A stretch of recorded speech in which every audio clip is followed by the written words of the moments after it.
start today's webinar on achieving 500 gigawatt of renewable energy capacity, opportunities and challenges. I welcome you all to this flagship webinar. I am Bamani, former ED BHEL and Secretary General India Energy Forum. Secretary MER Shri Chaturvedi IS had agreed to join us.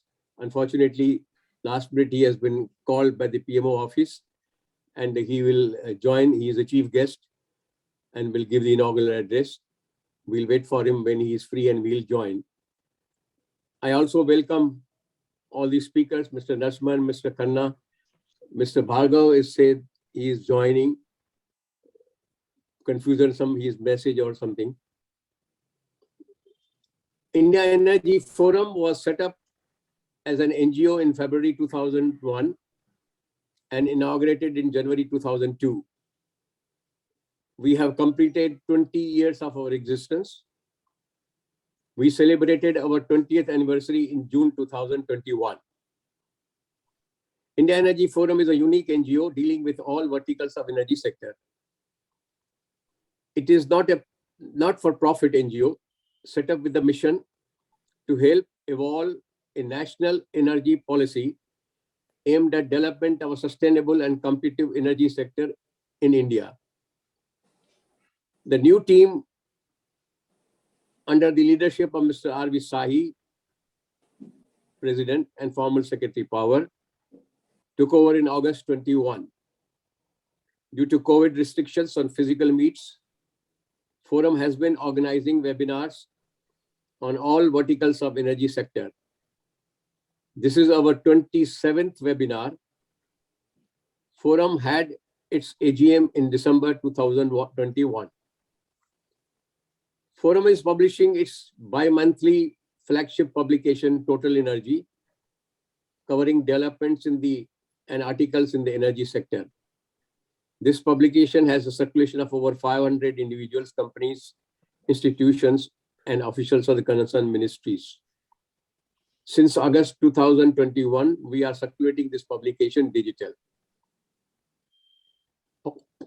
This webinar is supported by Sungrow, the world's most bankable inverter brand with over 224 gigawatt of installed worldwide as of 2021.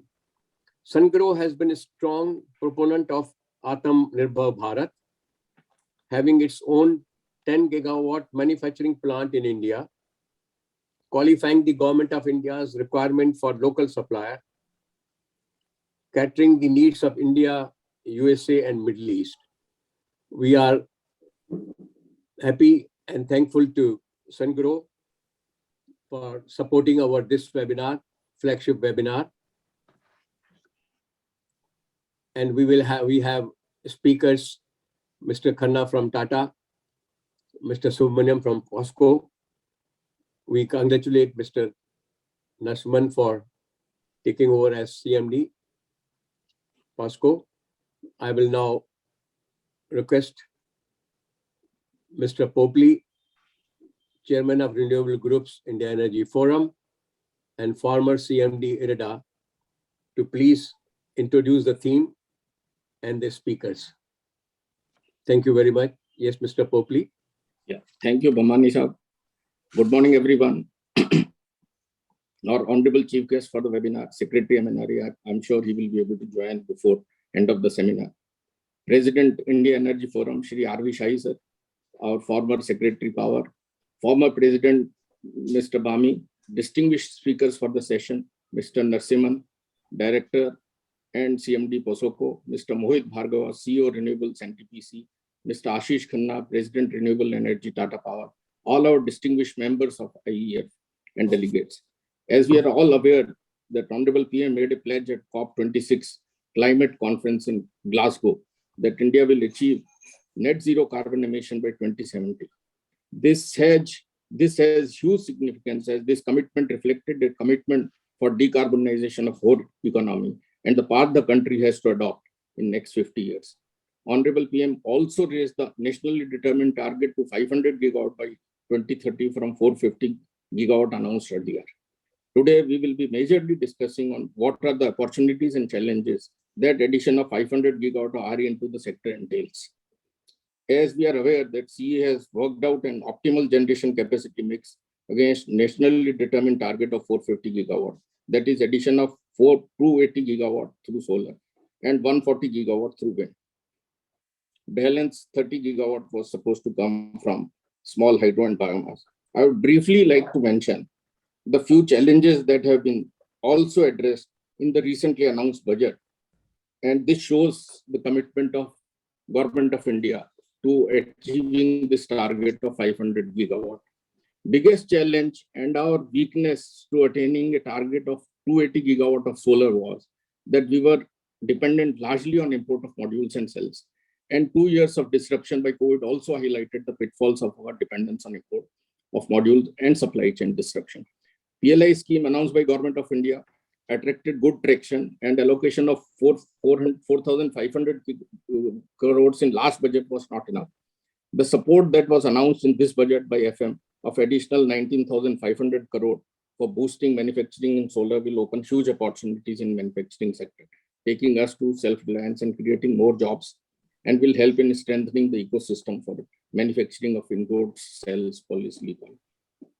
We cannot integrate 500 gigawatt of RE without a storage ecosystem in place. And this year's budget also supported this by announcing a battery swapping policy, which will help in development of the EV space.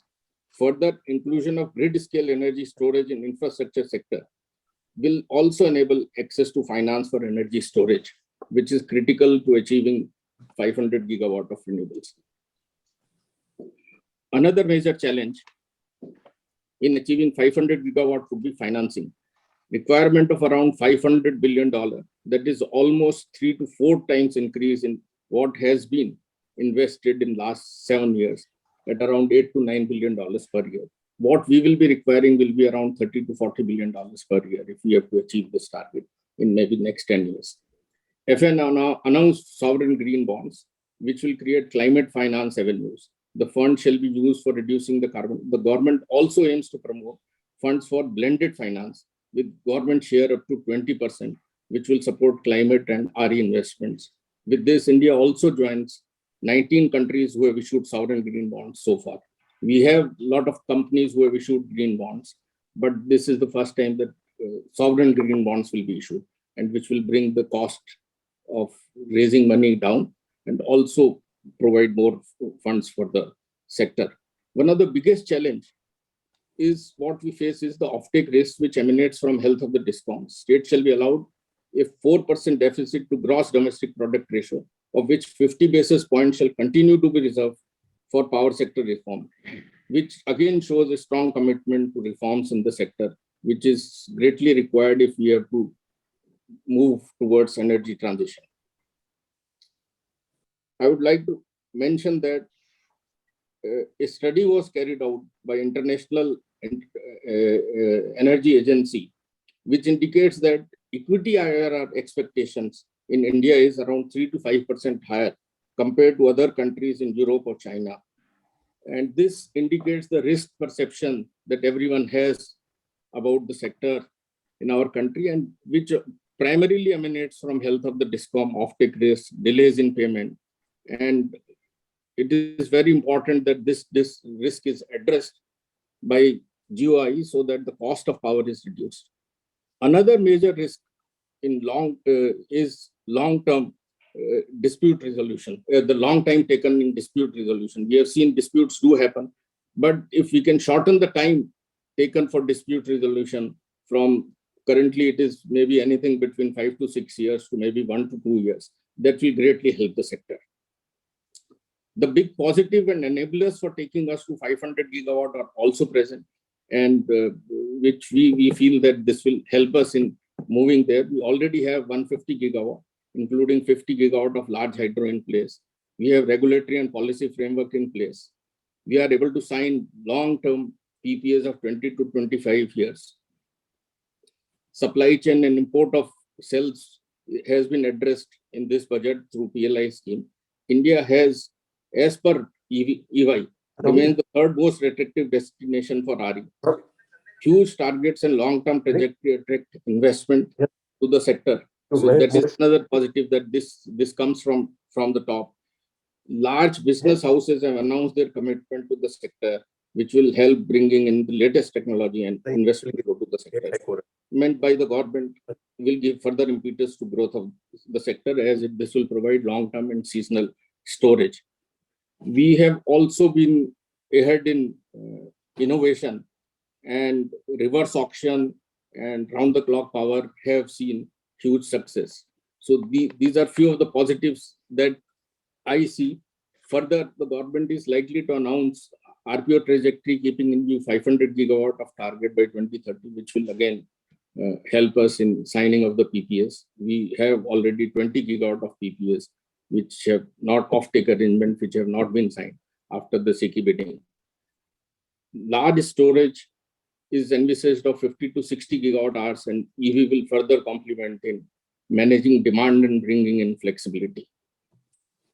One challenge that will emanate from huge induction of RE will be offtake of power from the existing thermal power plants and lower the PLI, PLF and plant efficiency, which will need to be, I think, studied very carefully by the experts. Quality standard and testing will need to be strengthened to keep up the pace with PV advancing technology. SMEs play a very important role in development of ecosystem when we are targeting energy transition, and support to them through policy and regulation by keeping a small quota will help in a very balanced development of ecosystem. I thought these were some of the relevant points. I thought I will speak on them, and so that I will like to hear speakers their comments on these.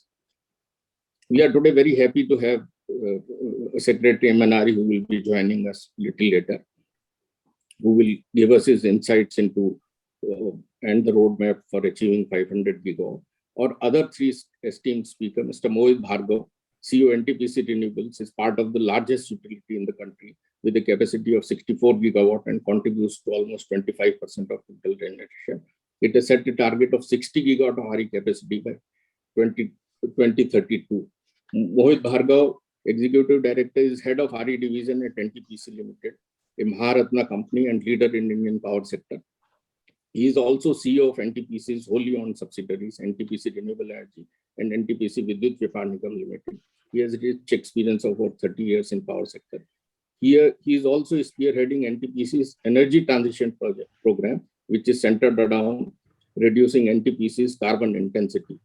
He is also leading initiative in green hydrogen, e-mobility and waste management. He is currently also the Clean Energy Ministerial Hydrogen Initiative Advisory Group coordinated by International Energy Agency. We shall hear Mohit Bhargav on NTPC's long-term perspective on renewables. We have with us Mr. Narasimhan, Acting CMD of Director and CMD of Power System Operation Corporation. It is responsible to monitor and ensure round-the-clock integrated operation of power system in the country. And we like to understand the challenges of integration of 500 gigawatt of variable and intermittent power to the grid. Hope Mr. Narasimhan's presentation will help us a great deal in understanding this. We have with us Mr. Ashish Khanna, President Renewable Tata Power. He is one of the largest players in renewables with 932 megawatt of wind power and more than 7 gigawatt of ground-mounted solar and 750 megawatt of rooftop. They are also planning a 4 gigawatt of integrated solar manufacturing in Tamil Nadu. It has an existing 1100 megawatt of cell and module manufacturing capacity in Bangalore. Ashish is a mechanical engineer from Delhi College of Engineering, has done masters in systems and management from IIT Delhi. He joined Tata Power in 2007. He has more than 3 decades of rich experience in areas of RE, utility infrastructure, project management in India and abroad. After an excellent turnaround of Tata Power Solar, but growing its revenue 4 times in 4 years, he has been given a responsibility now of growing RE business of Tata Power. Before joining Tata Power, he has worked with reputed organizations like Bechtel and Engineers India.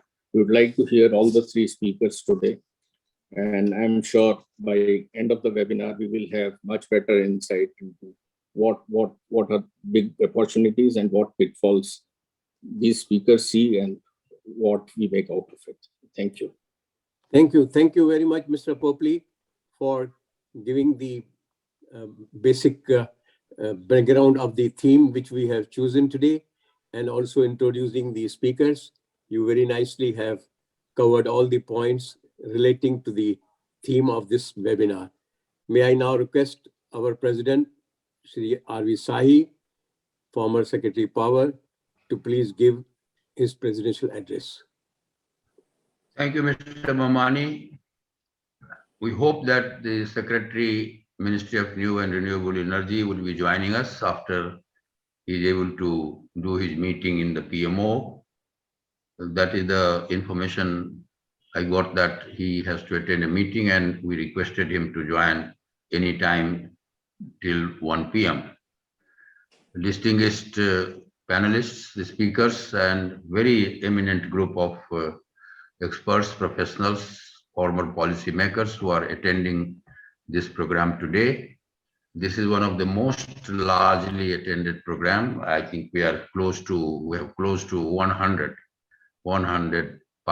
participants, and the quality of participation is very, very high.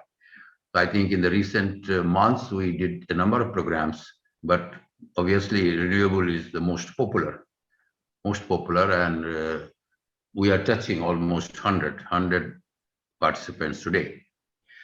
We chose this topic not to discuss the theory of renewable, but to discuss the really how we go ahead, the implementation aspects, and the aspects which cover opportunities for India and also challenge in this. 500,000 megawatt, 500 gigawatt is a big number. In all these years after independence, we have been able to do in our conventional power as well as on non-conventional power, the renewable system, we have come to a figure close to 400,000 megawatt in all these years, in all these decades. And therefore, 500,000 megawatt by 2030, or maybe a couple of years this way or that way, is a huge challenge. But this challenge is emanating from the fact that our confidence level has increased. Confidence level of India in the last 10-15 years to do large number of projects, large capacity of projects, commission them, that confidence level has enhanced considerably. Bankers and financiers have also been very generous in the past, particularly in last 15-20 years. And therefore, this challenging target that has been set by the Prime Minister and the Government of India is a target which definitely is worth pursuing. And as I said, it is difficult, but it is not unachievable. The topic is opportunities and challenges. So there are large number of opportunities. I tried to identify a few of them and deliberate on this. And similarly, there are large number of challenges. And again, I try to list out what are the challenges we can slightly deal with in today's discussion. The first opportunity that I found out is that it gives us a great scope for setting right our skewed power sector profile. 70% to be coming from fossil fuel, more than 70% of generation. Obviously, because we depended hugely on our internal resource, and over the decades, we have been able to do things which have helped us in electrifying India, in doing the industrialization, in doing the service business support of our infrastructure. But then somehow we have crossed 70% of generation from non-renewable sector. So therefore, this is a great opportunity. The emergence of technology, the developments that have happened in last 5-6 years particularly, and the resolve of the government to have 500 gigawatt by 2030 plus, that something gives us an opportunity to set right this skewed power sector profile that we had. And its effect is already surfacing. This is a strong support to the climate change challenge. As you know, all of us are facing the climate change challenges all over the world. Things are really, earlier we were talking, but now we are really experiencing, we are witnessing all sorts of phenomena, most of them attributable to the climate change. And therefore, this gives us an opportunity to contribute not only for this region or not only for this country, but environment atmosphere is global. And that is another great opportunity to contribute toward addressing the climate change concerns. This also gives us an opportunity to provide electricity to rural India in a better way. We in the power sector have been facing the challenge of huge distribution systems, long transmission and distribution lines, large losses in the system. And therefore, if we piggyback on what we are doing on large renewable projects, also projects which are not as large, but in different areas, and link it with the distribution, this target that we have set as a subset of that definitely would help in enabling India, enabling the Indian power sector planners and managers to reach electricity at time that they need. We have been in the power sector and we always used to say, let the agriculture be done in the late night so that our load curve gets balanced. But then now it is the day. In the day we have sun, they can definitely have a sense of relief when we electrify rural India through this type of a system. So that's another great opportunity. The fourth opportunity that it gives us, because there are challenges and therefore it is an opportunity to harness our unharnessed hydro potential. As you all know, we have 150 gigawatt of hydro potential and we have done 1/3 of that. Not all 150 are very easy to do, but a large amount of such projects which could be done, which could be undertaken over a period of time, could definitely find a place in the scheme of things that emanate from the challenge that we would be facing out of this 500 gigawatt of renewable. It has also given an opportunity to become a major hub in this part of the world and in a global context for manufacturing of renewable systems. Already things have started in a big way. It has given us an opportunity not only to become manufacturing hub for solar modules, cells, etc., but also you have seen in the last 2-3 years, great announcements being made by public sector and some of the large private sector companies to get into production of hydrogen and such things. So I think research, technology development, and Indian business, both in the private sector, public sector, as well as in government, being alive to the urgent need to get into technology development and create substitute and alternatives, whether it is storage or it is hydrogen or anything. So therefore, this is also an opportunity because we have undertaken this task of 500 gigawatt of renewable. It gives us an opportunity to update ourselves on technology and make India a hub of manufacturing, new technology development, and followed by that the manufacturing sector. It has also given us an opportunity to have cross-border power trade.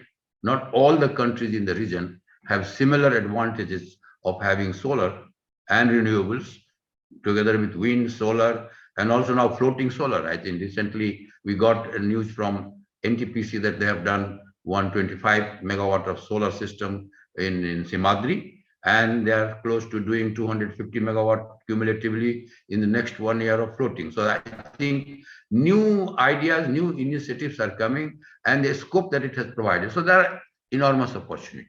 But this is some of the opportunities that I tried to list. But there are equal or perhaps more number of challenges as well.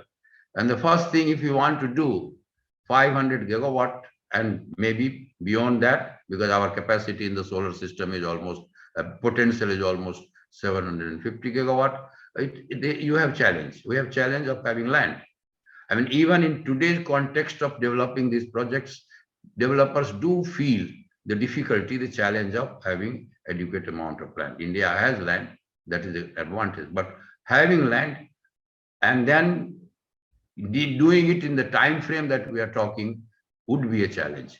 And perhaps there what the Ministry of Highways, Transport and Highways did, that they started taking care of the 80% or more than 80% of land for highways. Some similar arrangement may have to be done by the government so that the developers, I mean, not for all developers, but for a large number of developers, that would be a great convenience. Most important is also generating enough demand. Today, we have almost 400,000 megawatt of power in the country in terms of capacity. We could generate more power, but have we been able to create more demand? We have suppressed demand, but have we been able to create demands which can be commercially handled? So that is another great issue that that challenge will continue to be, even for conventional power. And when we start getting on the higher range of this capacity of 500 gigawatt, obviously demand would continue to be a challenge. And it is not to say that India has already reached a very high level of per capita consumption. At 1200 kilowatt hour, we have a long way to go. But there is something which is missing, that the demand, enough consumption is not happening. Mr. Popley mentioned about finance. Finance will be an issue. We had an issue in the conventional side. Bankers had left. And unless we set right our house in order in total chain of supply, obviously, after doing maybe 100 gigawatt, 100,000 megawatt, 200,000 megawatt, when we cross on the renewable, we may start feeling the difficulty of all these capacities being financed, because then concerns of bankers, payments, etc., would arise. So I think arranging, Mr. Popley gave a figure of something like $500 billion of financing that would be needed. It would be a challenge. It's not that I'm trying to say that it cannot be met, because India has to go a long way beyond 1200 kilowatt hour of consumption per head. So therefore, whatever is the missing gaps and linking gaps, we will have to see how they are met. Matching transmission, we have right from the beginning we have talked. Some action has already been initiated by our power grid and POSOCO. They are all working hard to create green corridor. And as we go further, it is not that transmission cannot be done, but transmission to be done matching with this target. I mean, if we have to do 500 gigawatt by 2030, or even by 2032-33, obviously doing the accompanying or matching transmission system would continue to be a challenge which I wouldn't say it is not doable, but it would be very difficult to handle this. Backup in the evening storage, I mean, some response. For the first time, we are seeing Indian power sector, public sector and private sector responding well in advance. I'm sure storage, pump storage, more hydro, battery backup, hydrogen, other technology developments might happen. And at the same time, the coal people may get into something which are some areas of technology development which will be more benign, practically free from carbon emissions. These are the challenges that are there, and those challenges are difficult, but I think definitely we'll have to handle. And I think apart from all this, the most important challenge of all would be the financial health of distribution companies. Finally, all these investments that we have talked, and all the challenges and opportunities that we have tried to integrate, that converge on one, that if we are not able to manage our electricity distribution at the retail level in a financially sustainable manner and a technically sustainable manner, then obviously that challenge will be challenge of challenges. So I think that would be uppermost. But overall, I want to be very optimistic that as a target, this is a great target. It's a target which can be met. Maybe we might slip in terms of time by a few years, but if we take these safeguards and handle the challenges, some of which I have just narrated, some of which Mr. Popley mentioned in his opening remarks, if they are addressed in time, in advance, right decision and timely decisions, I am optimistic that this can be done. Thank you very much. Thank you very much, Mr. Sai. I mean, you have really laid the carpet on the all activities relating to 500 gigawatt of renewable energy. And it was really all aspects of this has been dealt by very, very elaborately by you. You are a plethora of knowledge on these issues, and all the participants enjoy listening to your elaborate analysis of the subject. May I now, we will, when Secretary joins us, then we will request him for his inaugural address. We'll proceed with the other program and the technical session. I'm very happy to welcome Mohit Bhargav, Mr. Mohit Bhargav from NTPC. He will start the technical session with opportunities and challenges on the prospective and development of renewable energy, constraints, challenges, and ways to move ahead. Mr. Mohit Bhargav has already been introduced by Mr. Popley. And as I said, this webinar is being supported by SunGrow, the largest company in the field of inverters. So I now invite Mr. Bhargav. Mr. Bhargav, please. Thank you, Bhamani-ji, and good morning, everyone. It's really an honor to be on this platform. I can see the doyens of the power sector industry, whom we have looked up to, quite a few people. We have worked closely with in NTPC and otherwise. So respected Shahi sir, Bajaj sahab, Pramoddev sahab, Bami sahab, and apologies if I'm missing anyone. There's a lot of people here we have looked up to and listened to and while our growing years. So once again, thanks a lot for having me here. The broad points have already been made by Shahi sahab and Popley sahab. So I'll probably start once again by what our Honorable Prime Minister said at COP26 about the Panchamrit. The 5 single most strongest pillars on which we have to work, which will lead India down the path of energy transitions. So just in a manner to repeat what he said, net zero by 2070, although he said it last when he had mentioned these things. 500 gigawatt of non-fossil based capacity by 2030. 50% capacity from non-fossil sources by 2030. Reduce carbon intensity by 45%. And this is where we're actually looking at very concrete action plans. And lastly, reduction in emissions by 1. Zero appears to everyone as a very, like 50 years down the line. The other 4 targets which the Honorable Prime Minister laid out are very much in the present, and these require actions which have to be taken over the next 10 years. We are quite hopeful and we are quite optimistic that most of these targets would be met. And one of the things which we have been seeing over the last few years has been that the focus on green sources of power, renewables particularly, has been very strong from India. As on date, over 150 gigawatt of renewable capacity, and this includes the large hydro capacity, has already been achieved by the country.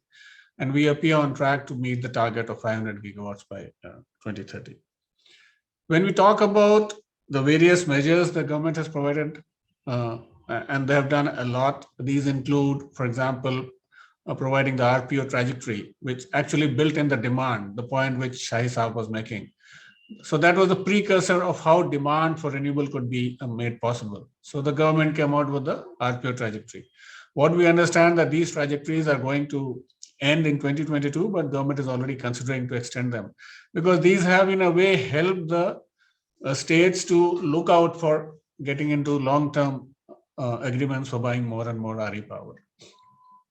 Similarly, they provided the ISTS waiver on the transmission, which was also a game changer in the sense that it allowed a lot of, at least the high level number matching in terms of the tariff. So when we say a 2 rupees tariff for renewable, which obviously, as a lot of you know, who have been associated very closely with the power sector, that's actually lower than today, in most cases, the ECR of a coal-based plant, which other than the very closely located stations, for example, Korba, Singrauli kind of stations, in most of the other stations, 2 rupees remains where the ECR starts.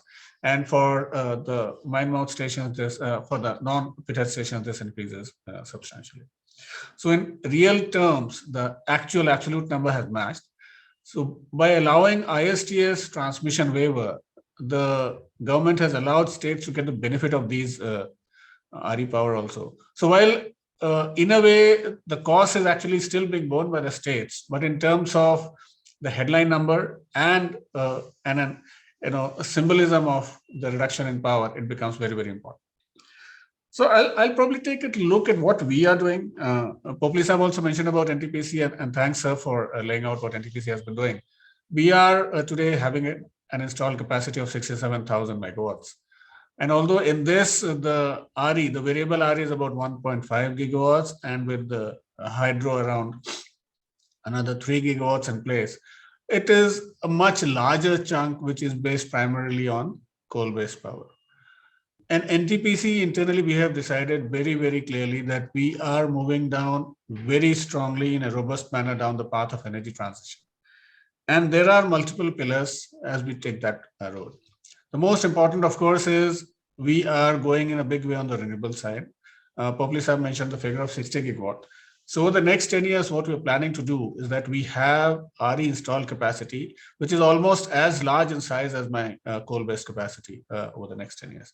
And for people who have tracked NTPC for long, they know we did 60 or almost this size in nearly 40 years, 45 years. And we are trying to do that in the next 10 years. So the times are changing, the way things are being done are changing, and which is the requirement of the day, because otherwise we will not be able to match up to our position of supplying almost a quarter of the power in the country. The other thing which we're also trying to do, apart from the renewable capacity, is also look at, for example, carbon capture and utilization, green hydrogen, which will be an extension of the renewable portfolio. And we're also looking very closely at how we can actually convert the municipal solid waste and use it as fuel into our power plants. What that will do is it will allow us to use green charcoal. And one of the projects we've undertaken recently, although it's a very small in size, 600 ton per day, we are going to use municipal solid waste to convert that into charcoal, green charcoal. And as per the current situation, that is given the category of renewable power. So we are actually trying to use more and more RE-based fuel or renewable fuel into our. So this is again going to be a slightly longer context as we move down the line, but this is going to be an important context. And this will serve two purposes. Not only it will allow us to convert our coal-based plants into greener plants with lesser carbon intensity, it will also enable us to utilize the municipal solid waste and convert that. So it is actually targeting two broad ideas. As we look at the RE power, so 60 gigawatts, today we have 1.5 gigawatt, which is already operational. We have another 8 gigawatts in pipeline. So these are projects either under construction or where we have already won the bids and they are under tendering. So we hope to start work on this in the next maybe about a year or so, or on a large part of it that's already work is there. And we are gradually increasing this capacity so that we can move on to say around 25 gigawatts or thereabouts in the next 4 years or so. And in doing that, we are taking multiple steps. The point which was made earlier was also about land. Yes, land is going to be one of the biggest challenge for the renewable power. So our approach has been in two parts. One, of course, we have tried to use land wherever we had with us. We have in fact converted one of our earlier earmarked land for coal-based power into renewables. So that was a project we had taken up in Bilhor, that's near Kanpur in UP. So that coal-based plants, which was earlier envisaged to be a coal-based plant, is now totally a solar plant, which is fully operational. And going forward, we intend to do that for a couple of other sites where we had acquired land for coal-based plant. What we're also doing that recently, we have, in fact, only yesterday we signed an LOI with the government of Rajasthan for allocation of land for 10 gigawatts. Similarly, we have already got allocation for about 5 gigawatts of land in Gujarat, and we are pursuing with other states like Andhra Pradesh and Karnataka. so that we can tie up land for larger capacity. What this will help us do, obviously, is that we have access to land, which can be used to develop the renewable projects. This will partly take care of land. We are, of course, looking at other options as well. The other part of also is in terms of what was mentioned in terms of creating demand and getting the PPAs. Now, these are very important, no doubt. So NTPC has been participating aggressively in the tariff-based bids, and we have been able to win quite a few of those. In fact, in the last year alone, we have won more than 3 gigawatt capacity through the competitive route, and which is probably among the largest today in the country. So that gives us a foothold in how we move forward quickly. This will also take care of having PPAs. But what we are also trying to do is to look at how we can move forward through the non-PPA route. And I'm not saying here PPA with the DISCOMs alone. So when we say non-PPA, for example, the government of India has already issued a policy for flexibility in using and scheduling power of thermal power stations by blending it with the solar power. So for whatever coal plants we have, if we are getting scheduled during the day, the government has allowed that we can replace that power with solar power. And this will technically not require a separate PPA. We only need to get a consent from the states that they're okay with that. And the advantage here is that, for example, if I am scheduling power from a station, which is where the ECR is, say, 3 rupees, and if I'm able to substitute that with solar power of, say, 2 rupees 20 paisa or 2 rupees 30 paisa, whatever. So the gains which accrue are shared between the states and the NTPC. Those states also stand to gain substantially. So this is one route. We're also aggressively looking at how we can build the merchant portfolio. In fact, we hope to start work on that shortly also. Because a lot of the focus has now been on developing the markets. And today, as probably you might be aware, in terms of share, the green power, and here I'm including both solar, wind, and hydro, consumes about 20% of the total power which is used in the country. But in terms of the market, this is less than 1 or 2%, which is actually being traded on the exchange. So we would like to push further on the exchange side also from using renewables. That will enable not only the DISCOMs who can buy power on the exchange, but also customers who are not reliant on the DISCOMs to come forward and buy this power. The third category, of course, is a lot of the capacity which we want to do, we want to convert into green hydrogen. And why? Because when we talk about deep decarbonization, net zero, these will not happen just by converting our coal-based plants to renewable plants. We have to ensure that the industries which are very, very fossil fuel intensive industries like refineries, fertilizers, cement, steel, even mobility, they need to move away from the fossil fuel based approach to a green fuel based approach. And green hydrogen, and then by extension, green ammonia and green methanol. These are the options which we are working very closely with. And I'll just share 2 quick points here. On the green methanol side, this is actually combining the benefits of carbon capture and utilizing it with using the green hydrogen. So we have already started a pilot project at Vindhyachal, where we are going to develop a 2 ton per day green methanol, where we'll be capturing carbon dioxide of almost 10 tons per day, and we'll be also using close to 10 tons per day of hydrogen.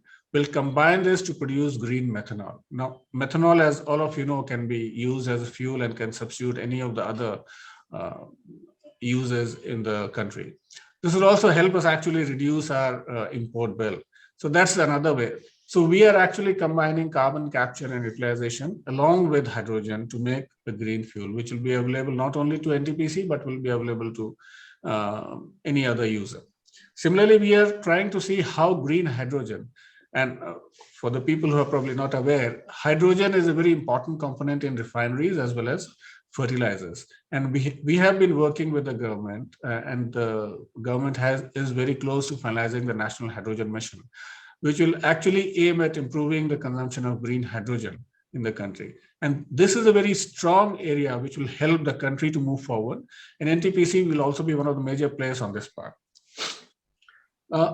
Basis all this, what we see that over the next 10 years, NTPC will transition substantially from what it is now to what will be 10 years down the line. So it will be probably a sustainable integrated energy major, dealing in coal-based power, renewable power, supplying green hydrogen, supplying green methanol, green ammonia, We are also looking at how we can actually get industries to set themselves up within our premises. So there could be chemical industries who are taking power directly from us, the green power directly from us, and converting that into chemicals. So all of these things put together will convert NTPC from a purely coal-based company today to a much broader green company in the future. I just wanted to cover these points, and I'll be happy to take questions if there are any. Thanks once again for having me on the panel. Thanks a lot. Thank you. Thank you very much, Mr. Bhargav. It was an honor to hear you, and we are all very happy that NTPC has at the right time diversified from its firmness in the coal-based stations to renewables. That was being talked about for a long time, and we are all looking at how the NTPC will also enter into the nuclear field. Thank you very much for briefing us your plans, and wish you all the best. NTPC had a tremendous growth. I remember when it was established, the day it was established, and where we have reached. Mr. Bami, our founder president, is the former CMD of NTPC. And what he did for the NTPC, he did for the India Energy Forum also. He founded this forum and brought to this level. So thank you very much again for participating and joining us. I will now move further and request Mr. Ashish Khanna, President of Renewable Tata Power, to give his presentation. Tata Power is another lead player in the solar development. And as usual, Tata's policies and Tata's participation has always been in the firmness and in the right direction. So may I now invite Mr. Khanna to please take the floor. Thank you. Thank you, Bhamani Saab. In presence of Shai Saab,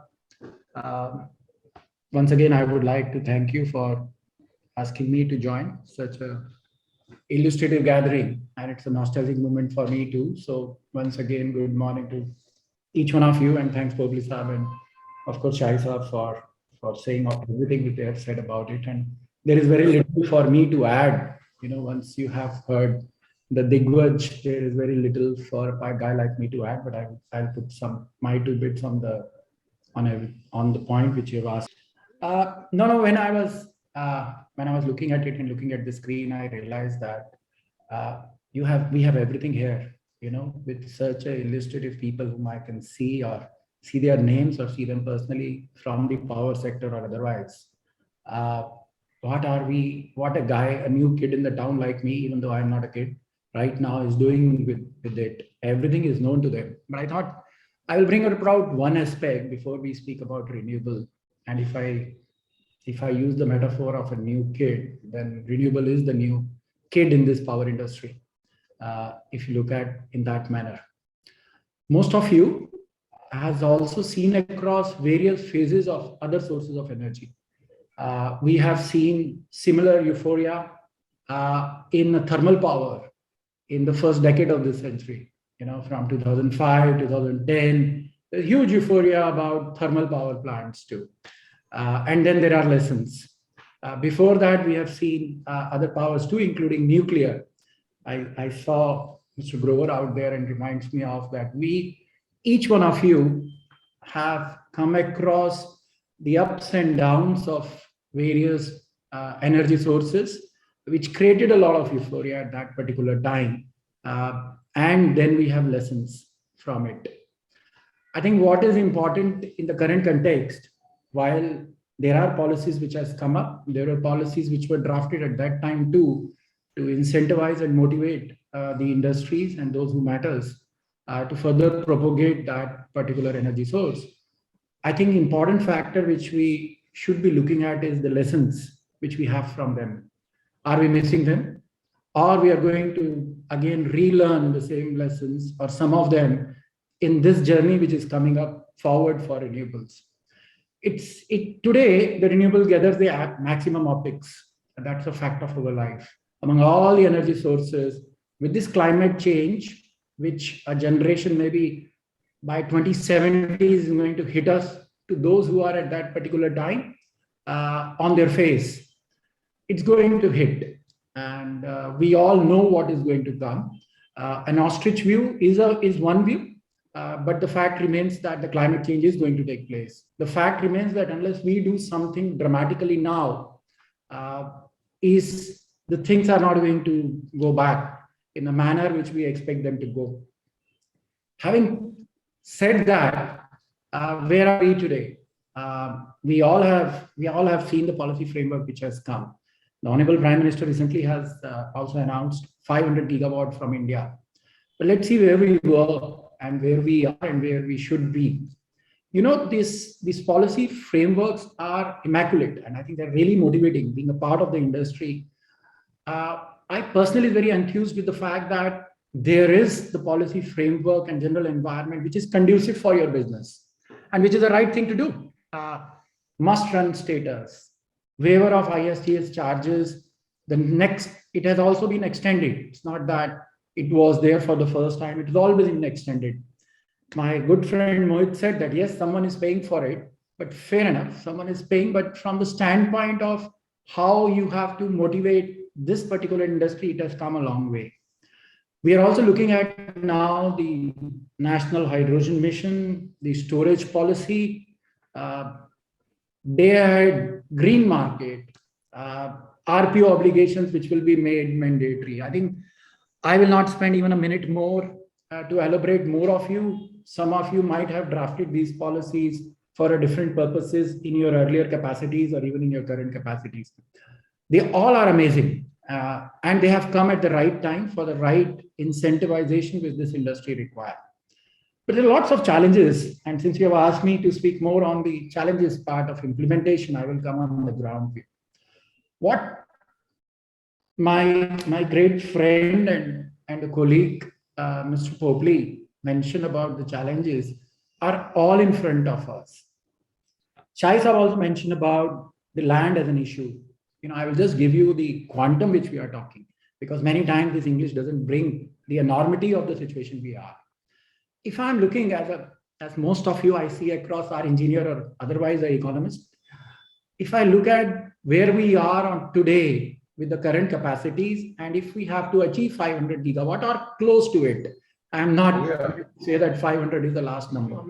We are looking for 25 to 30 gigawatt of installation per annum. Now, if you ask me, 2004-5 to where we have reached, we have been 10x or in fact 15x.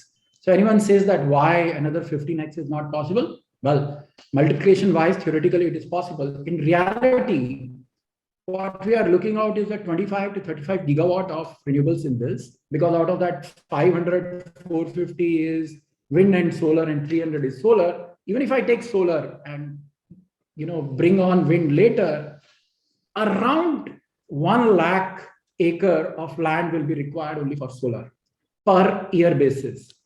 While we will also have a technology of floating coming in, we will have technology of rooftops being propagated, microgrid being propagated. It may take care of 10 or 20% out there, but we are looking at a huge quantum of land, which is close to the connectivity. At the end of the day, you need connectivities too out there. We have now the renewable energy zones, which have been created. I believe more are also in the policy framework. But if you look at it, what the dimension of the power, and that to an infirm power.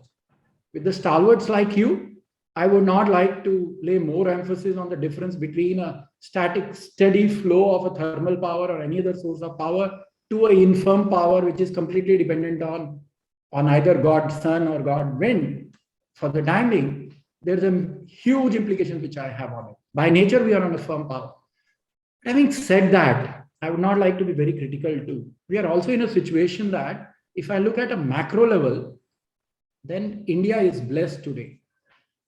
Being a part of the energy business, whether in power or in fossil fuel per se, or say crude and other products, I have realized that if you look at the historically, if you look at, then those who are blessed to be born in a country which has a coal or a fossil fuel has a very different, I would say, per capita income. You are blessed. You know, आपने, if you believe in karma, then आपने बहुत अच्छे कर्म करे होते थे, तो आप उस country में पैदा होते हैं जहाँ पे already you have this fossil fuel. Life is comfortable there. You take out the fuel, sell it across all over the world. We know how some countries in our neighborhood, including Middle East, have worked on it. You are blessed. Similarly, on other sources too, on a coal, we have seen a country how they have developed in that manner. India, if I look at today, and as we stand on 2022, is blessed. We have 748 gigawatt of a potential of solar energy and somewhere around 330 gigawatt of wind energy. We don't need that energy per se, but we are blessed with that, with more than 300 days of sun. Now, I think it is important for us to capitalize this at this current stage. The technology is in our favor. The dynamics is in our favor. The climate change environment, which is coming up, and the sensitivity to it on renewables is in our favor. Everything, if you look around today, as I look at this inflection point, is in our favor from being blessed with this sun and wind and hydropower available with us. All we need to do, and for each one of us who are going to leave a legacy out there, is to do the right things today. Rather than, and I think important factor which I will again bring around is the lessons of fossil fuel and nuclear or hydros. Are we utilizing them when we are moving out onto a renewable journey at a very different dimensions today? I think it is very important not to take away that experiences and again putting across our points on it. We talk about manufacturing, and like already mentioned, we have a PLI scheme which was announced by the Honorable Finance Minister, enhancement of the PLI scheme, which is a great initiative. We also have a tariff barriers which has come. But if you ask me, I think there was a policy initiative which was taken earlier that to propagate this renewable power, let us buy the least cost of equipment inputs possible so that our cost of power is much lower. That was the point. Today, and rightfully so, manufacturing is being incentivized because we would like to ring fence everything. But I think important factor here is, again, I would take the lessons of my thermal and other sources.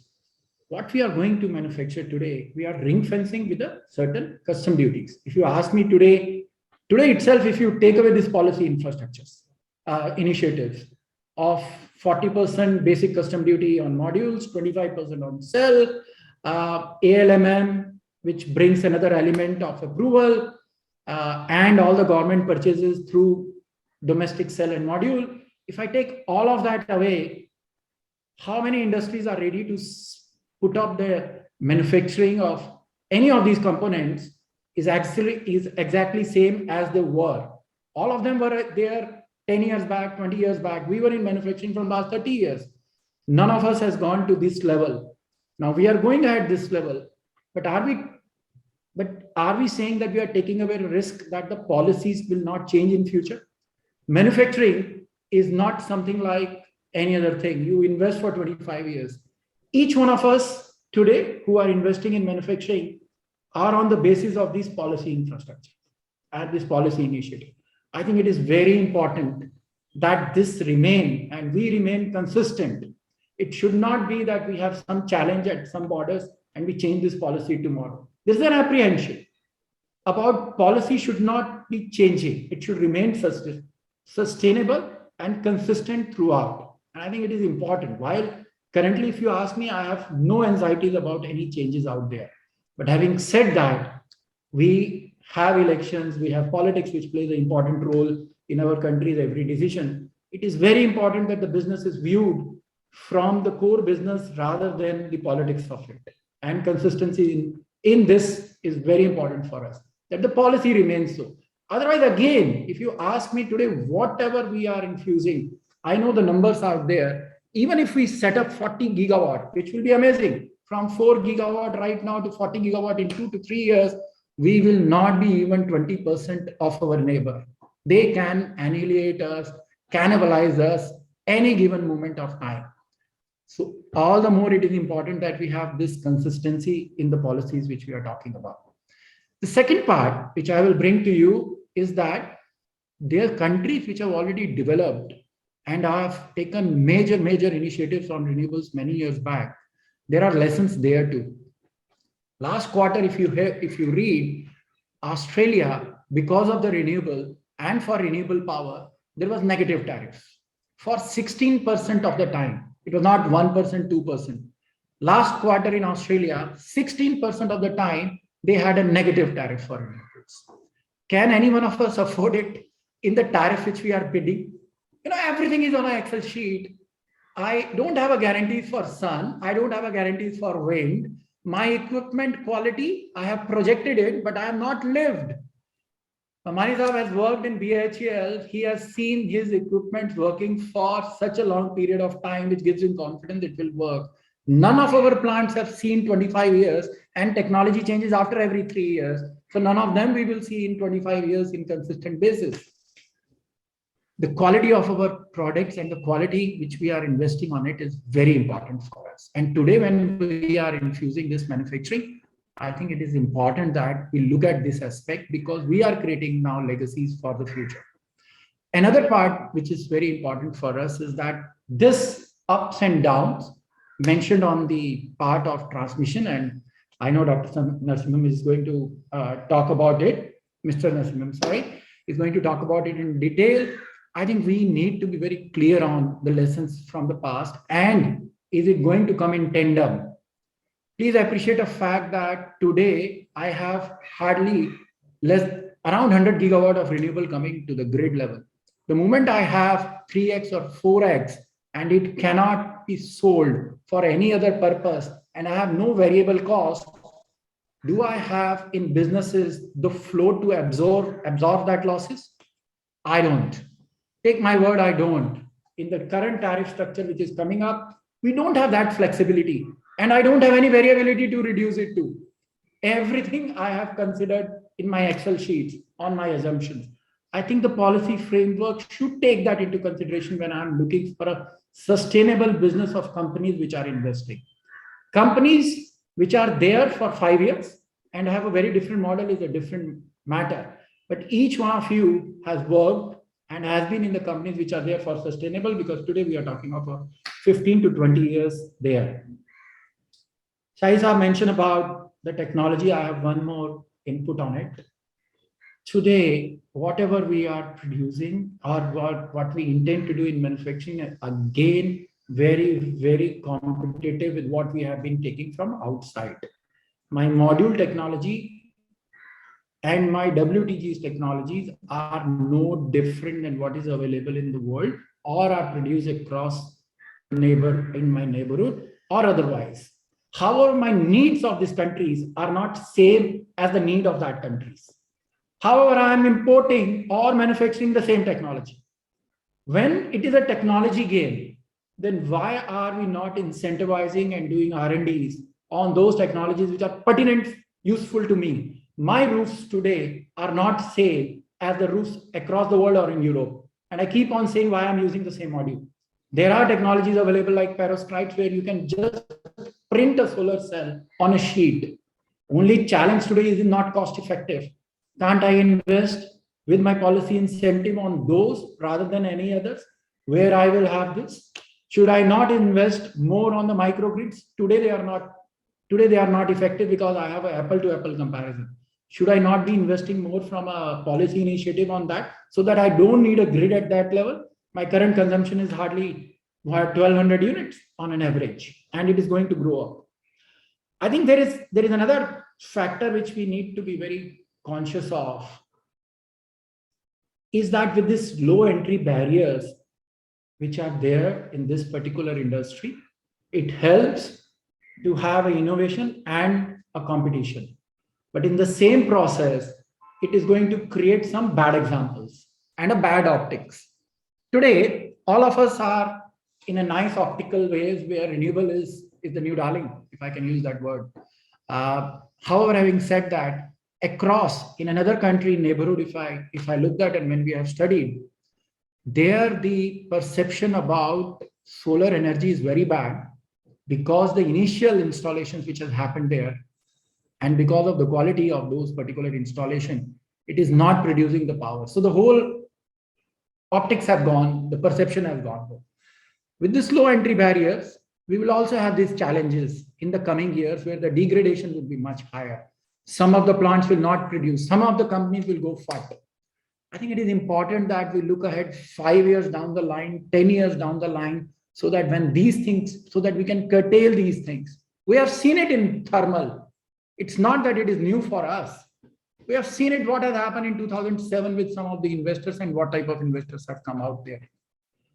Why don't we take that, again, those lessons into this industry too? Because the scale here might be much bigger than that. However, having said that, because of the low entry barriers, there may be players who may not be as knowledgeable, but may have a very different intent in altogether on this factor. So in nutshell, I would say that with this intelligence, with this experience, which is in front of me today and around us, we know what all is to be done. What we need to do is to do the right things, and there are opportunities for us. In my view, renewable will be and should be also the next IT. In my view, we have opportunities of operations and maintenance, not only in India, but even outside the world. In my view, with the IT and the digitization, we are going to create amazing platforms and amazing infrastructure assets, which we will showcase to the world and then we'll take advantage of it. In my view, we are today sitting in a situation, at that cusp where rather than import, we are going to earn a lot of foreign exchange. But I also believe that in my view, we have to take the right things, and history has a lot of lessons where we have sometimes faltered in that process. And this should not be the time where we should do, because each one of us on this platform is going to play a very important role in this climate change and the direction that this country is taking. I once again thank Bhamani Sahab, you, Popli Sahab, you, and this forum, and Shai Sahab, you in particular, for inviting me, and to all the August gathering here for listening to me. Thank you. Thank you. Thank you very much, Mr. Khanna. In my view, you said, in my view, this, inshallah, I think what points you have mentioned will happen. And as we grew for the coal-based stations, we are definitely going to grow in the renewables. I remember when we were on the path of growth of power generation, the coal-based stations occupied a very large and quick method of producing power. It is getting little replaced by the renewables, but it will definitely happen. So whatever you said, in my view, I think it's all going to happen, and let us hope for the best. Thank you very much for joining and giving us your thought process. Thank you. May I now invite Mr. Narasimhan, Director and CMD POSCO, to please give your presentation on the grid stability, the most important factor, as Mr. Sai also mentioned, and Mr. Khanna also mentioned, Mr. Mohit also mentioned, how we are going to have the grid stability and how to address the problems which are connected with this. Thank you very much for joining us. Thank you. Yeah, thank you, Mr. Bambani. Good afternoon, everyone. At the outset, I would like to thank the India Energy Forum for having me as a panelist. It's really an honor to be amongst so many of these stalwarts of the Indian industry, many of whom have mentored me either directly or in absentia. It's really an honor, and my presentation would essentially focus on the building blocks that we need to put in to ensure that the grid of 2030 remains a stable one, and a lot of work would be required on that front. So are you able to see my screen? Yes, we are. Yeah, I put it in the presentation mode, and I hope my audio is fine. Very well. Fine. Yeah. Thank you. So coming to this challenges, like after all, if the match in 2030 is to be played out, the stadium, everything has to be prepared for that. And definitely the investments and other things are being talked about. But after all that glamour, ultimately on the grid, lot many things need to be done. And that's hard work. And ultimately the buck stops at the system operator. So we are.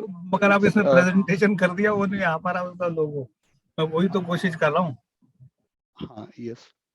हाँ, अब ये presentation बंद करेगा ना तब देखता हूँ, तब हो जाएगा. Right. So we are one of the largest grids that's very well known. Number 3 as far as electricity generation consumption is concerned. And wind and solar, of course, we are moving up very fast. Number 4 today, but this is based on 2020 data. So definitely we would move fast. And hydro, of course, we are at number 6 and pumped hydro. So this is where we stand today. And the dimensions of the grid, that is very well known. One important point that I would like to make here is that we started the process of interconnecting the grids and building a robust transmission system much before even 175 gigawatt or 450 gigawatt, 500 gigawatt, anything of that was on the horizon, So, and the credit for that goes to all the experts who have here, many of whom have been directly involved in this exercise. So this large grid is something that would really enable us to integrate the renewable energy, the ambitious plans which we have. One important point, the grid today is quite strong in the sense that the interregional connections, they are being built up over the last decade. So much so that in the next 3 years, there's absolutely barring 1 or 2 lines, no interregional lines are required, as far, so all the transmission that would be built in the future would essentially be to evacuate the renewable energy from the high RE pockets. Interregional, we won't be required much to build because already we have a robust system in place. And of course, the markets, we have a vibrant electricity market and a number of new products are there. So that's something which would all help us as we integrate 450, 500 gigawatt of RE. So coming to where we stand today, notwithstanding 450 gigawatt, today itself, we are at a very ambitious level, like while all India figures might seem very small, 8% annual VRE penetration. By VRE, I mean only the wind and solar. It's 16% on a daily energy basis. And if you talk about the instantaneous megawatt, it's about 27%. But if you look at some of these states, we already have a number of Germanys and Denmarks within India, and so you have about Karnataka, which at one point of time, the instantaneous penetration touched 115%.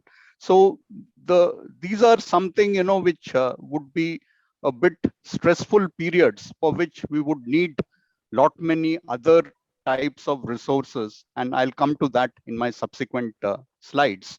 And one important aspect that we need to look at, that most of our, while in the 80s and 90s, we had our resources in the eastern part of the grid, so we used to build lines so that power flow could take place from east to west. Okay, but if you look at the RE scenario, it's entirely on the western part of the country.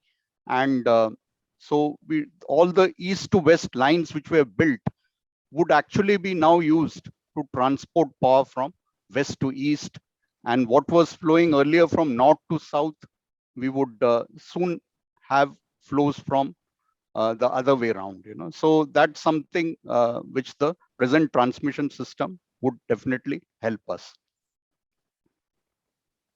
Of course, the future, the CA optimal capacity expansion report has been mentioned. I would just like to focus on one particular aspect, like when we talk about the annual energy, like you can see solar and wind in 2930, is about 31% of the total annual energy. But of course, if you read the fine print in the CA report, the solar that they have assumed in all their modeling is at 22% CUF, and wind has been assumed at 25% CUF. Looking at the kind of CUF that we are actually getting, the capacity utilization factor, we would expect that this 31 would actually turn out to be something like 40%. So that's something which would also have an impact on the coal-fired plants and on our storage requirements. So that's something which we have also flagged before the CEA. And so, of course, all this would come out of 280 gigawatt solar and 140 gigawatt of wind. But this part about the capacity utilization factor is important. And in 2017, when we did a study with the NREL and other agencies on 175 gigawatt, we got an instantaneous penetration of wind and solar of 54%. So that could possibly go up to 80% at any single point of time. And those would be the periods which would need a very close examination of the stability of the system.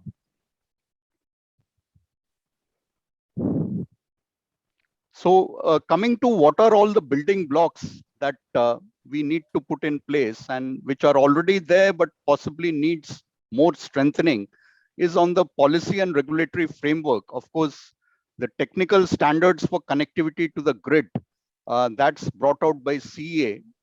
We have been a bit lagging in this aspect, like we had the CA technical standards for connectivity notified in Feb 2019. That was almost nearly two and a half years, after the draft came out. And if you look at the standards today, they also need to factor energy storage devices. Right now they don't cover that, and that's something on which I would come to in my subsequent slide, because that has an impact on the stability of the grid when we look at any contingencies in the system. And of course, the Indian Electricity Grid Code is in the making. Of course, Mr.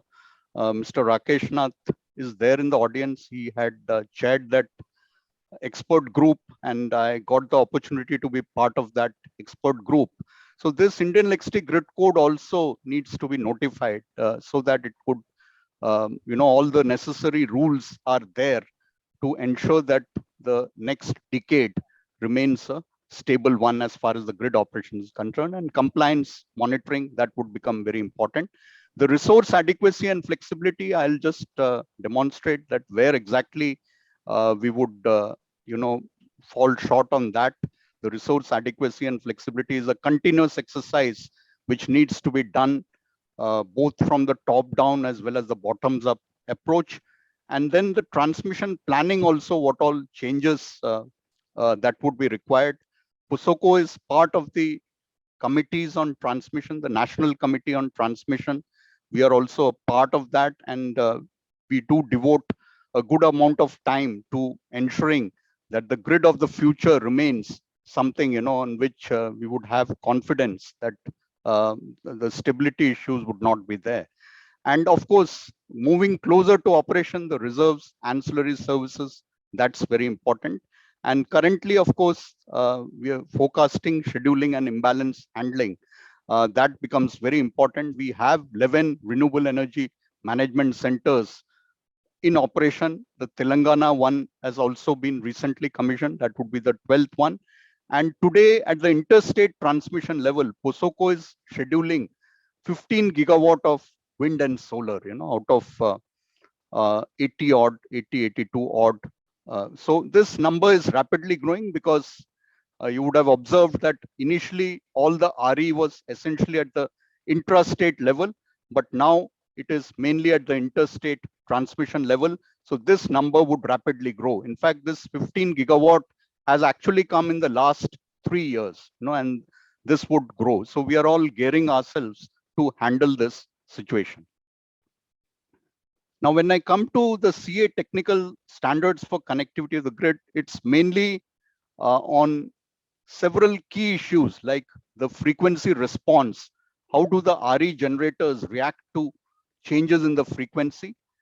Today they are not, but going forward, they should be. The CA technical standards already mandate that, and the grid codes should actually say that from which date this should be made effective. Obviously, it's all also linked to the bidding exercise, competitive bidding exercise. So there must be a clear signal to the stakeholders that from after a certain date, the wind and solar also need to provide primary response.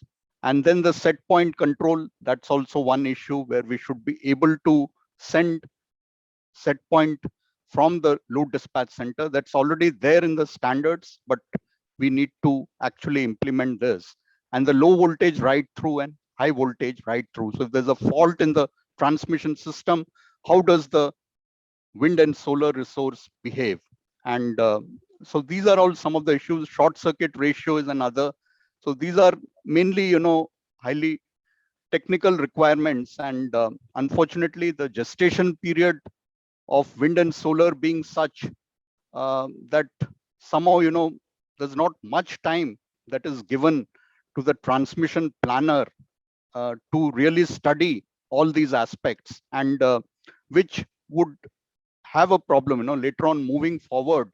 There could be slight issues, on which we have to work around.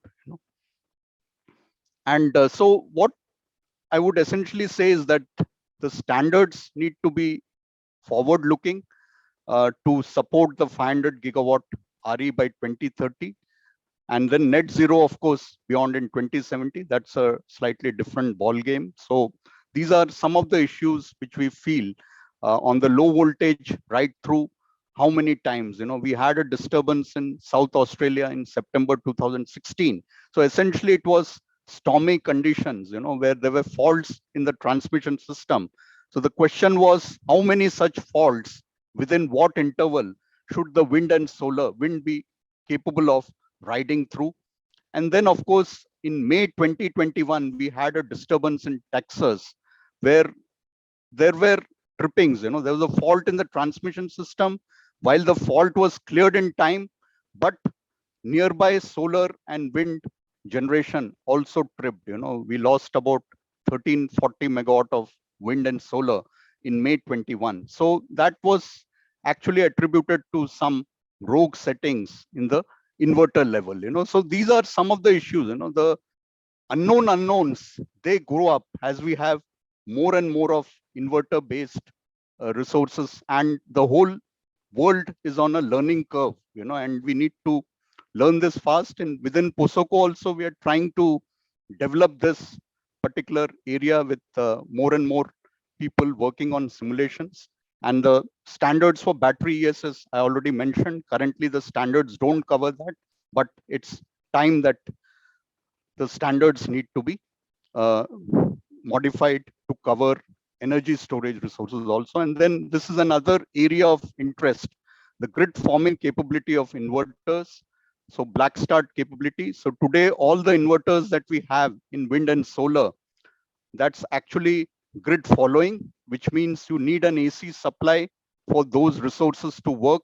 So they wouldn't, like for storage, the grid forming capability would be required, otherwise then only we could use it for black start, otherwise it doesn't make sense that you have a small local blackout in Rajasthan, you have solar resources there, but we are not able to start up till the grid supply reaches that point. So this is something which what we understand from our discussions with system operators worldwide is that, yes, one has to specify in the beginning that you need this grid forming capability. Otherwise, it's generally not provided by default.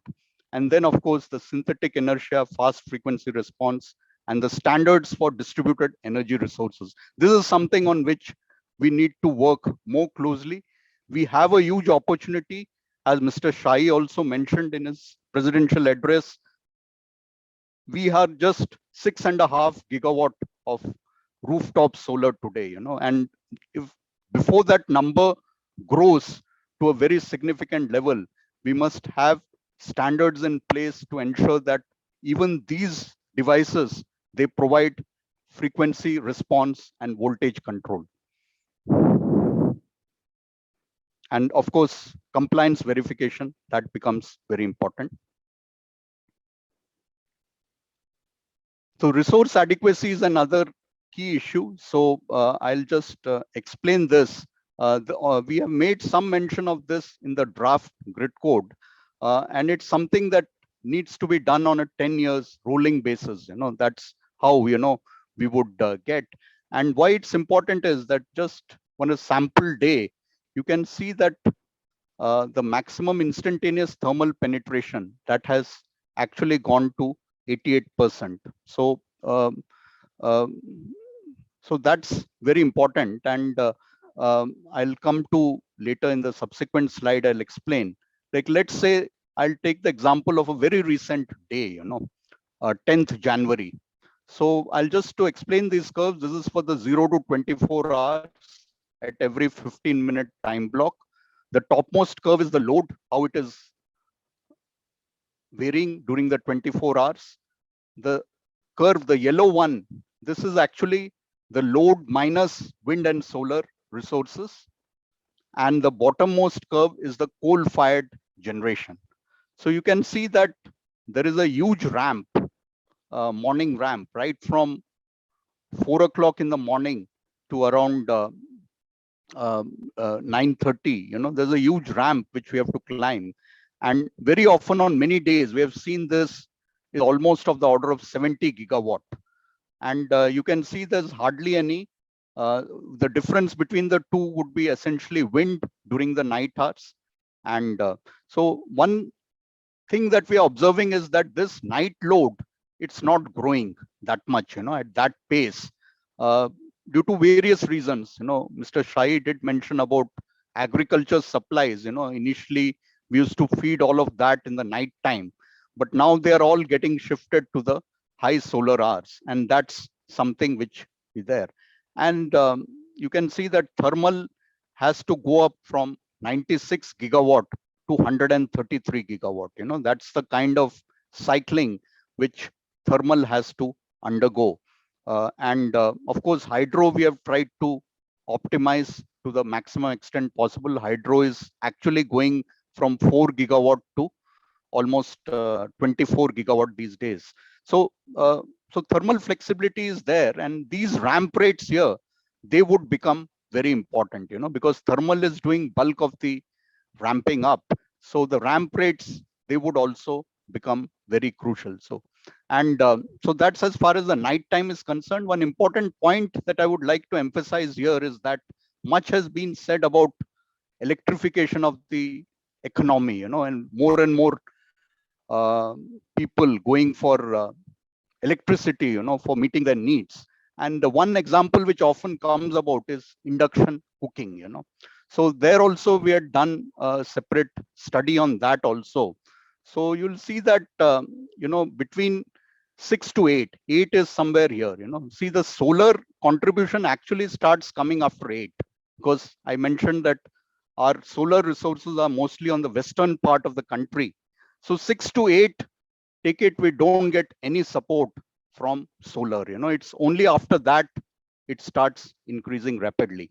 And when we talk about induction cooking, definitely we have analyzed the flow pattern, for a domestic area which is fed by piped natural gas. We have seen how the gas volumes change. It's only 3 hours in the morning and 3 hours in the evening, because that's the cooking load is highly inelastic. You can't ask the consumer to cook only during the afternoon. They would cook at these points of the day. So that is only going to accelerate this, the ramps. And we have also discussed with CA that they should factor this aspect thoroughly, while they formulate the national XT plan, So this is important. And then coming to the afternoon belly management, as solar increases, we find that coal also has to back down, and maybe we have just about 25 to 30 gigawatt of leg room now. If we go beyond that, more solar comes, about 30 gigawatt, then belly management would be an issue, afternoon belly. And this, we have to focus on thermal flexibility. Currently all the state-owned plants, they are not going below 70%, so they would need to go down. That would create some margin for managing the afternoon belly. And then of course the evening peak. So while this evening peak, this may look quite less scary as compared to this, but actually this is more scary as compared to the morning peak, because here solar is also tapering off, so the thermal needs to go up much more, and you can see that the difference between the two curves, we hardly have any support from wind during the off solar hours, so that's something, that's where storage also would provide value. It would help us during the morning peak ramp. It would help us in afternoon belly management, and it would also be a resource adequacy tool for meeting the high load during the off solar hours. This is what I've mentioned for January. The position in the summer months would be different. We would actually have a minimum demand around 6 or 7 in the morning when people switch off their air conditioners typically, and we have high demand during the night hours. So that's where storage as a resource adequacy tool would become gradually important. There's always a misconception around that storage is required for ancillary services and all that. But what it essentially boils down to, storage would be required for meeting your peak demand also. It's as a resource adequacy instrument, it would be very much important. So that's on the flexibility side. And then when we come to transmission planning, what we have been observing, generally the planning is trying to look at just 2 to 3 year ahead. The focus is mainly on the low gestation period between the RE development, and so the focus is more on bidding out, the next set of, lines, either in competitive bidding or regulated tariff mode, whatever be the method. But the focus is essentially on the 3 to 4 years ahead.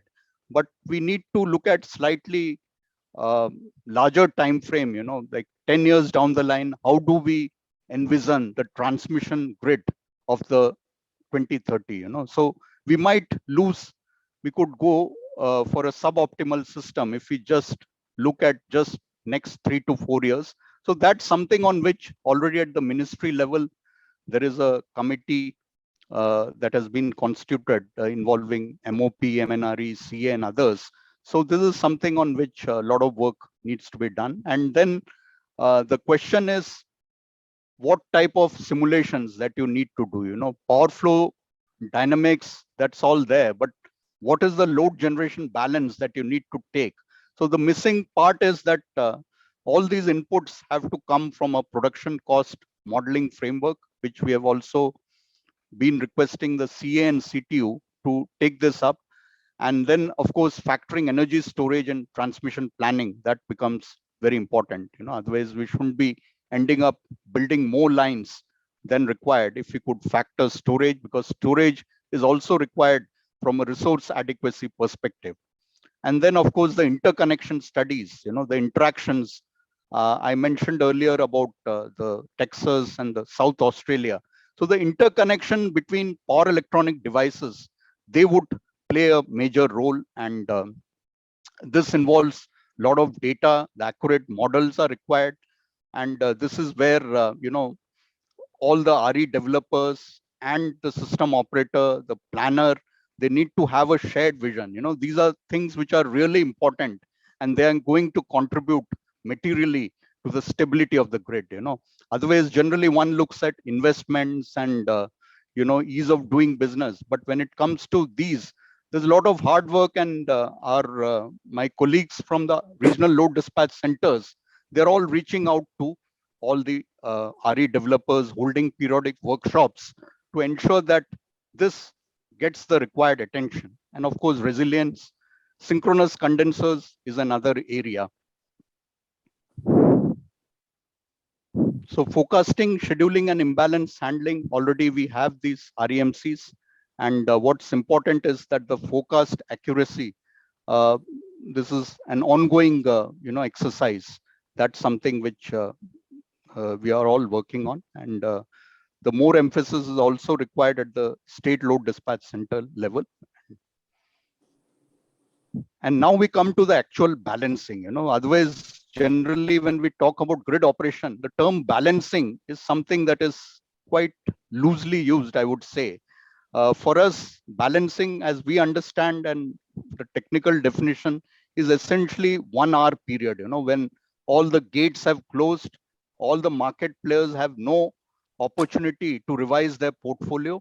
And that's where the system operator has to take care of the balancing. We have the primary, secondary, and fast tertiary, slow tertiary. So these are some of the resources. Recently, the commission has come out with the ancillary services regulation also, where all these definitions are there, and how it would get activated, when would it be fully available, and all that. So, and anything beyond 1 hour is essentially a scheduling exercise. That part needs to be well understood. Otherwise, there's always a tendency, like when I talked about resource adequacy, I actually mentioned about 1 hour beyond, and that should also factor that we have some reserves for handling contingencies in the 0 to 1 hour time frame. Market design, I think I'll not delve much into this. A lot of things have already been done, but the next big bang thing, if we have to take, is that 5-minute scheduling and settlement.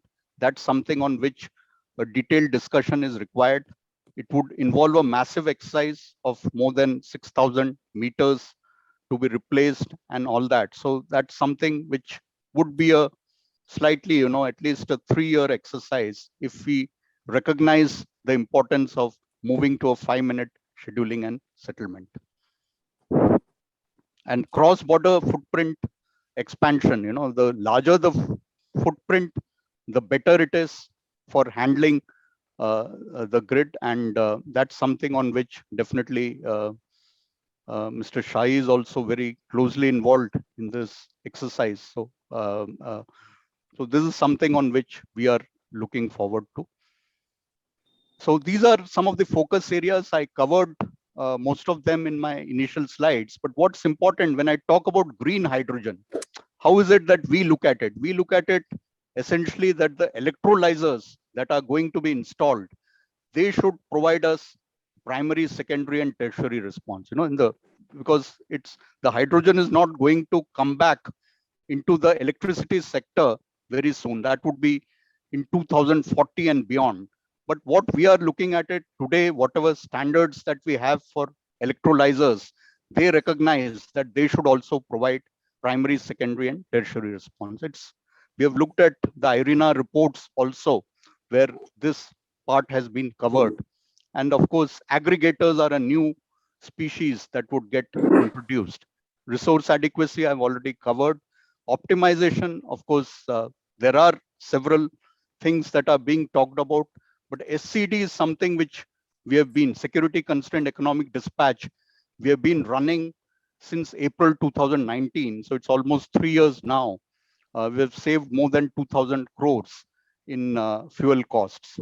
And renewable also has to provide us ancillary services. Control center, we are working on that, how we can have better visualization and situational awareness. And cyber security would be a growing, emerging field of concern. It's already is in many parts of the world, and we are also looking towards setting up a security operations center. And cross-border trade is another aspect. And behind all this, we handle a huge amount of data, and managing that data, that would be the key. And capacity building through forum of load dispatchers, because we are looking closely, until the SLDCs, RLDCs, and NLDC, till they are not aligned, things, improvements won't come about, So these are all the building blocks that we need to put, and we are already working on that to handle the grid of 2030. Thank you so much. Thank you very much, Mr. Nasman for very nicely elaborating the issues involved into the grid stability, how they can be achieved. Okay, Dr. Sharma. Mohit, can you please respond to Dr. Sharma's point? Both the points, in fact. Yeah, I think that's a very pertinent question, Dr. Sharma. First, of course, on the PLI, in PLI, government has given preference to people who are actually going through the entire value chain. So that includes the wafers, the cells, the modules, and also the polysilicon. So the preference has been given to people, and they will get the higher level of incentive compared to people who are doing. I think people who are doing only modules are not getting any PLI under the scheme. Yeah. So it is being given primarily to people who are doing all the 4 items in the value chain. On the second part regarding green hydrogen, you are very right. In most cases, the electrolyzers will have to be set up close to the consumption points, because today also transportation of hydrogen is not an easy thing to do. The only option is either to convert it to ammonia and then transport it, but that's something which is being considered largely for export. But in the case of green hydrogen, we will also set up the electrolyzers right next to, for example, the refineries or the fertilizer factories, so that we can transmit electricity, but we supply hydrogen directly at the consumer point. Okay. Ajay Shankar here, may I come in? Ajay Shankar, yeah. 2-3 short points. One is that in stepping up solar, land is being seen as a constraint, and is being seen as a constraint for the large projects. But if we succeed in decentralized kilowatt range generation in our villages, as is envisaged in FM speeches, I think we have 6 lakh villages, and in a kilowatt range, 1 megawatt per village is not too difficult. So we have a potential of 6 lakh megawatts. But the only policy instrument which will get us this potential is a regime of feed-in tariff, because we cannot be inviting bids village by village for the kilowatt range. So feed-in tariff approved by the state regulator, first come, first served for a village, indicating the maximum capacity that the grid can take, I think would be a way of getting a huge surge in decentralized solar. And the whole debate between net metering and gross metering, where the DISCOMs see net metering as a financially disadvantageous, could be set behind us. The second point is that is quite clear from even the last presentation, that we have to move very quickly into storage. We don't have the luxury of time, because unlike Western countries which have a lot of wind potential, our renewable program is solar-based, and as solar share rises, we do need storage. Now, in storage, I think we need a mix of approaches. One is we do what we are doing, which is invite bids for the least cost, lowest tariff for storage. But I think we need to also do some standalone pilot projects irrespective of cost. So for instance, if NTPC were to go in for solar thermal using mirrors and storage with molten salt, then they have a huge potential, because I think it's a very modest cost. An existing thermal plant can be retrofitted to provide solar thermal using water in the day as the sun rays come, or with molten salt as storage. And the fact of the matter is that globally today, grid level storage is at a very, very early stage. There aren't many projects running on grid storage. So I think India would need a lot of grid storage in the next 10 years. And therefore, it is better for us to look at all potential, do some pilot projects of small capacity, discover costs, see where we can move down the cost curve quickly. Because battery level grid storage right now is challenging in the whole world. Thank you. So I think one question Ashish can handle on the decentralized solar, and another storage maybe Mohit can handle. Is Ashish there? Yes, sir. Yes, I am. Yeah, please. I think it's a valid point, but if you ask me today, the microgrid market, and I have a personal experience there since we are in that business. Today, we are competing with the grid. And that is where the challenge is. So what you are saying is fine if I have a feed-in tariff at that particular place. And there was a Kusum scheme which was announced, which has a component where you can add solar in that particular place to replace pumps or add power along with pumps.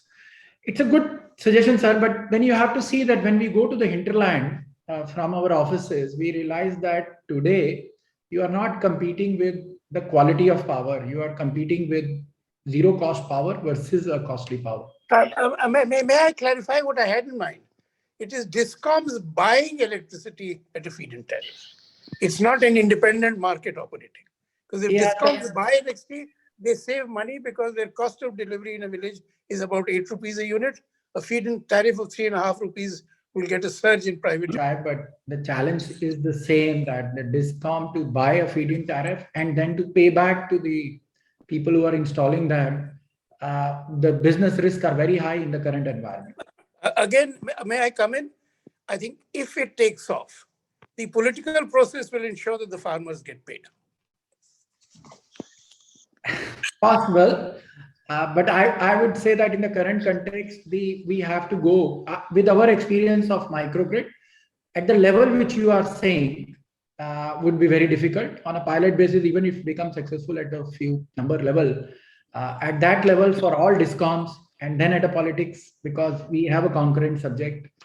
I think the reality of life is not encouraging me, even though idea is great. Another question on storage, Mohit of Ajay Shankar. Yes, sir. I think Ajay Shankar sir did make a point on storage. So just, I think this was touched upon by Ashish earlier. The government is also in the process of finalizing the energy storage policy. And one of the things which is being tried to do there is to look at not only battery, but pump storage and all other options, including solar thermal. Incidentally, solar thermal, Ajay Shankar sir is absolutely right. It has actually not taken off anywhere.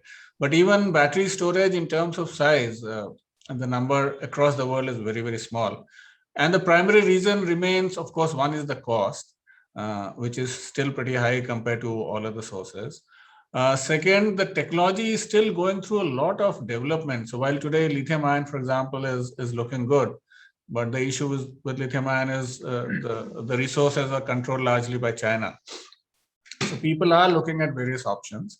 But what the energy storage policy aims to do is that it does provide a framework and is also looking at providing incentives on how storage could be moved forward. The main issue again in this will be that even if storage bids are brought, for example, by SECI or any other agency, the cost number is what people will be interested in. And if those costs do not compare favorably with the current costs which are being borne by the DISCOMs, probably the off-takers might be lower. So there are multiple options being considered there. One, of course, is to have full-blown RTC power, which will require a significant amount of storage. And at the other end, also it's being looked at whether the bids could be invited for only, say, 2 hours of storage, which would actually largely meet, for example, the peaking requirements in the evening, which is what Mr. Narasimhan was showing, that when we have the sudden increase in the peak demand and the ramping up capabilities of thermal are also under a lot of pressure at that point of time. So storage could be an option. So these are both options. Just for information, NTPC has actually brought out a bid for 3,000 megawatt hour of storage recently, and which we hope to conclude by the end of March. We are also looking at the possibility of setting up small storage requirements at a few of our thermal power stations, which is what could actually support the grid, the point which Mr. Narasimhan was also trying to make. But again, a lot of it will depend on what cost numbers we are able to get through this bidding process. Right. This is where I had a point that even if the cost is higher, if we do 150 megawatts of solar thermal storage or other kinds of storage to discover the price and to see whether there is potential of cost reduction through self-reliance and domestic production, that discovery opportunity would be lost if we do only price bids for storage. So my recommendation view is that in addition to large volumes through pure price bids, we should have projects for specific technologies just to discover what the price is and what the potential for domestic production and energy security and reliability of supply is there, because lithium ion is a problem globally. All right, that's a good comment. Another, Partha, you have some point? Yeah, just first of all, thank you so much for this excellent seminar, and it's a lot of learning for persons like us who are not into this space. Just one point I wanted to bring out. You see, in the context of this clean energy transition, it is being often said that do we really need any further construction of coal-based power stations? That is one question coming up, and there's a debate around that.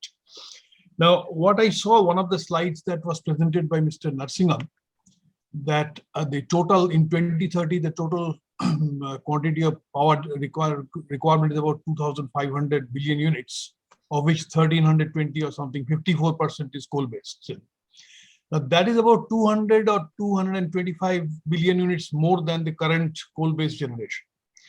But current coal-based generation, the PLF is pretty low.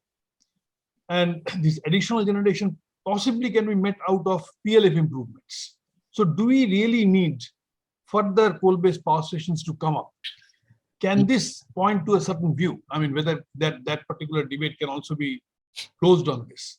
Because what the CEA's final report has come for 2030, there it shows very fast or rapid increase in solar and wind, but it also shows coal-based power capacity addition by about 65 gigawatts. And that includes the 30 gigawatt already in the pipeline, but further addition of 30 gigawatt is being projected. So is that going to be required or not? Can somebody throw a light on this? Maybe I can try. Yeah. So Partha sir, I think very valid point. What I understand, the CA report on the optimal mix is still going those final iterations, and that number would still change. But you're absolutely right. Look, as far as NTPC is concerned, for example, we've already stated publicly that we are not going to set up any new greenfield coal-based project.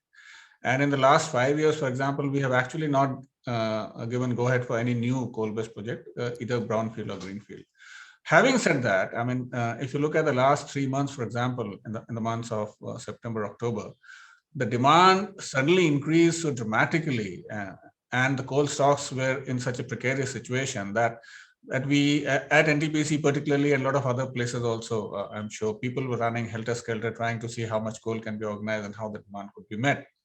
So the demand meeting is probably the first priority which the government has to keep in mind.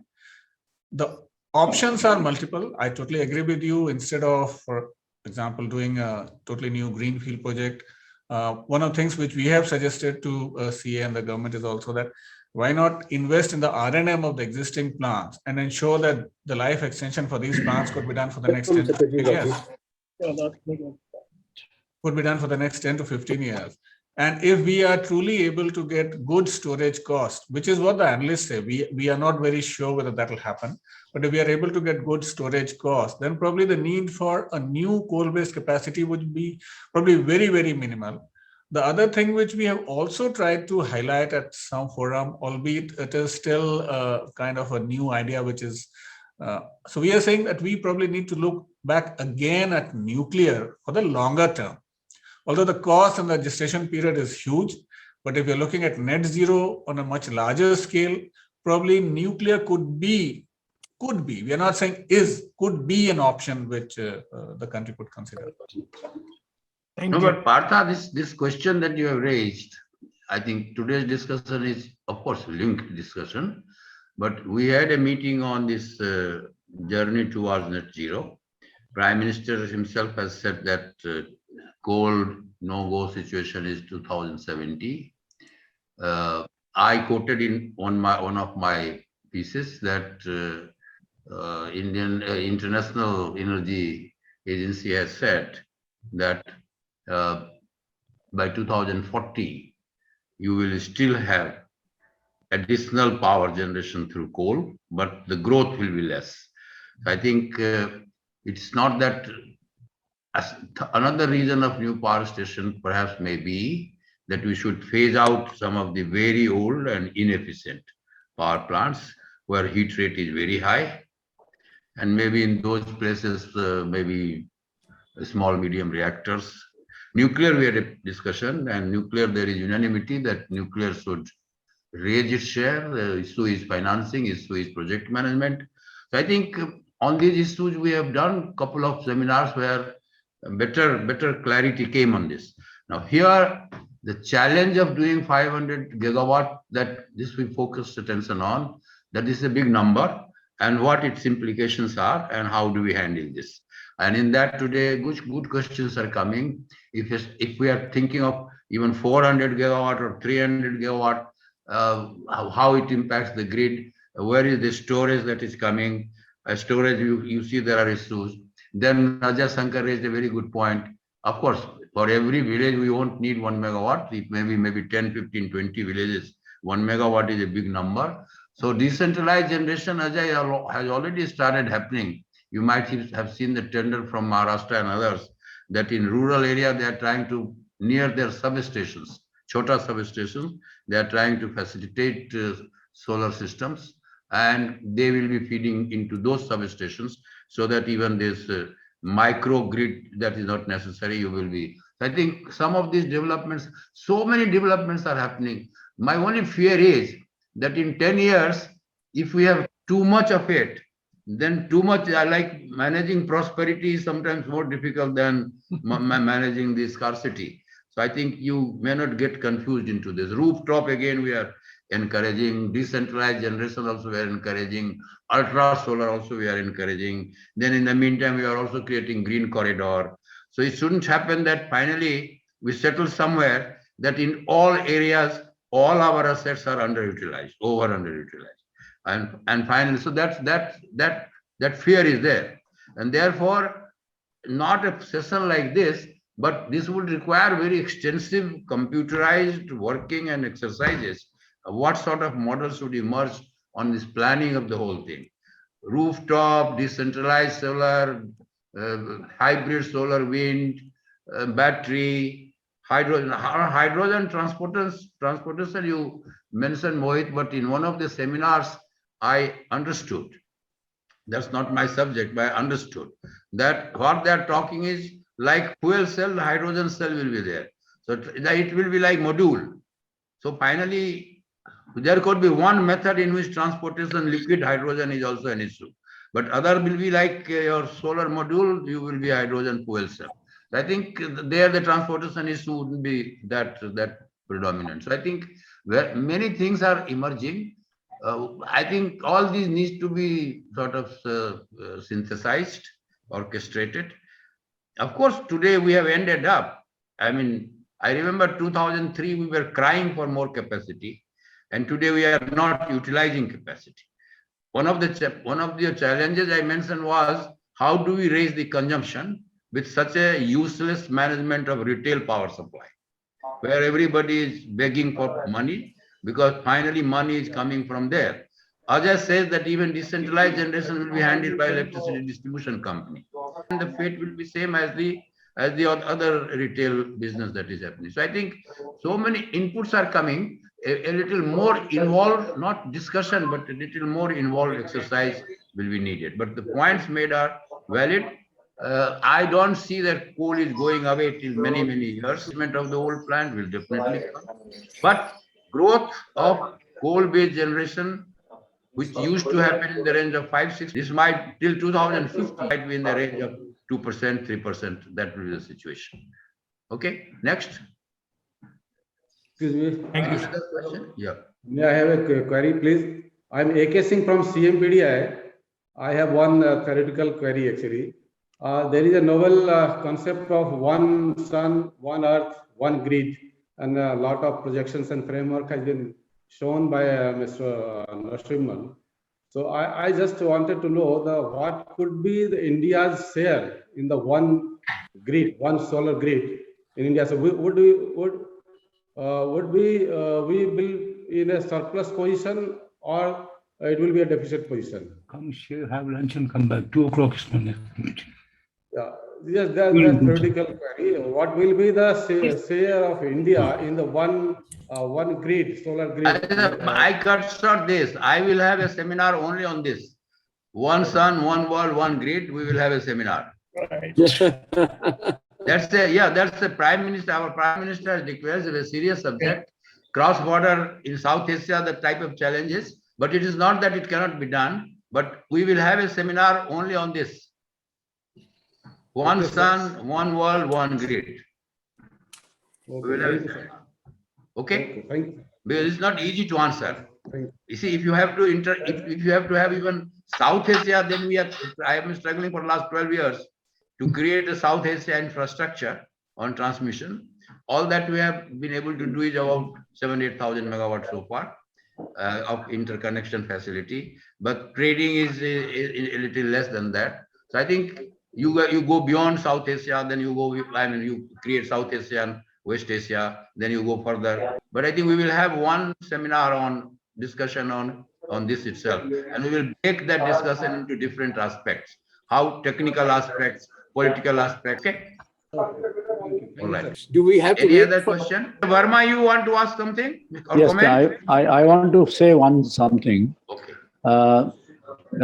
You have also touched upon 500 gigawatt is a very, and I feel that an over enthusiastic approach on this and neglecting the coal-fired stations might put us into a difficulty, and storage not coming to our expectations. And as Partho is always worried, I feel that a very cautious approach on the coal-fired thermal station should be adopted. They would serve as a grid security, because I doubt whether so much of storage we will be able to succeed at a commercially viable cost. And therefore, neglecting the CA's approach, having some 280 gigawatt of renewable may be all right, but saying that we will stop building coal-fired power stations, that the storage, all the world over, we have not been able to build storage, grid scale storage so far at an affordable price. And similarly, on the rural areas, as Mr. Ajay Shankar suggested, we might build solar, but solar along with the storage is going to be very expensive, and no distribution company shall be able to buy this power and supply to unless the government supports this. All right. Okay. So I think you are saying the same thing. Means there are opinions on coal continuing for a number of years. So I think one thing is very clear. I also responded to Partha that growth of coal-based power generation will be drastically less. That may be there. Yeah. It will not be stagnant, but drastically less. And that beyond 2050, what will happen, nobody can say, because in the next 5-10 years, some other technological disruptions might happen. So you can't forecast beyond that. Anybody can make a guess. So therefore, and then replacing old power plants, coal-based power plants, which are inefficient, would provide an opportunity for some new ones. We should be serious on that, sir. Nuclear, we are trying to increase the proportion from present less than 2% to higher percentage. So those are the things that are happening. In the end, as I said, that where we have to do the last 10-15% of the total capacity, how the mix will originate, not only in terms of technologies, but also in terms of whether it is mega or it is decentralized or it is rooftop, because that would very much determine the cost of transmission. Do you know, in the whole country, there is a big hue and cry that cost of transmission is increasing. It shouldn't happen that we end up everywhere on overbuilding the capacity and finally not utilizing it properly.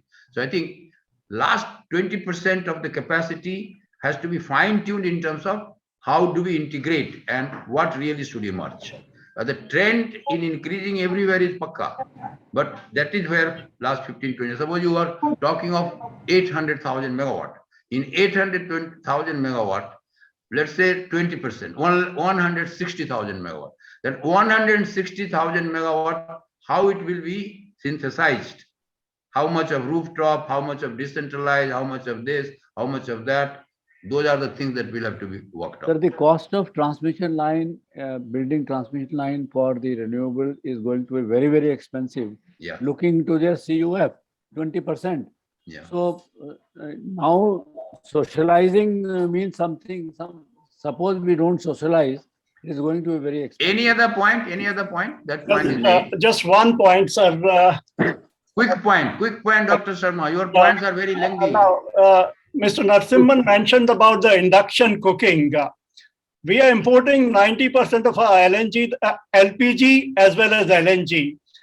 Now, replacing LPG and the gas with induction cooking is much more beneficial in terms of cost.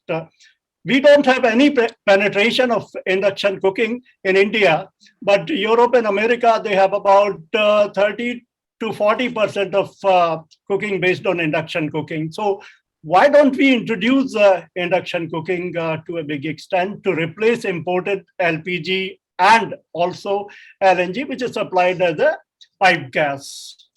All right, good point. Any other comment? One short point, Ajay Shankar here. Yeah. You see, I think it's time for us also to move more aggressively to time of day tariff, both for generation as well as for consumption for CNI consumers, which actually move closer to marginal cost. Because then it would be far easier to handle the economics and the commercial issues and take a more intelligent and informed decision on storage, etc. Agree. I think it's Sir, I just wanted to for long we should do it. Yeah. Sir, I just wanted to add one point, sir. Yes. The demand response, sir. In the load duration curve, the last 1% occurs only for 0.5%. And instead of adding capacity, we should have a megawatts and demand response. That should also be part of our equation.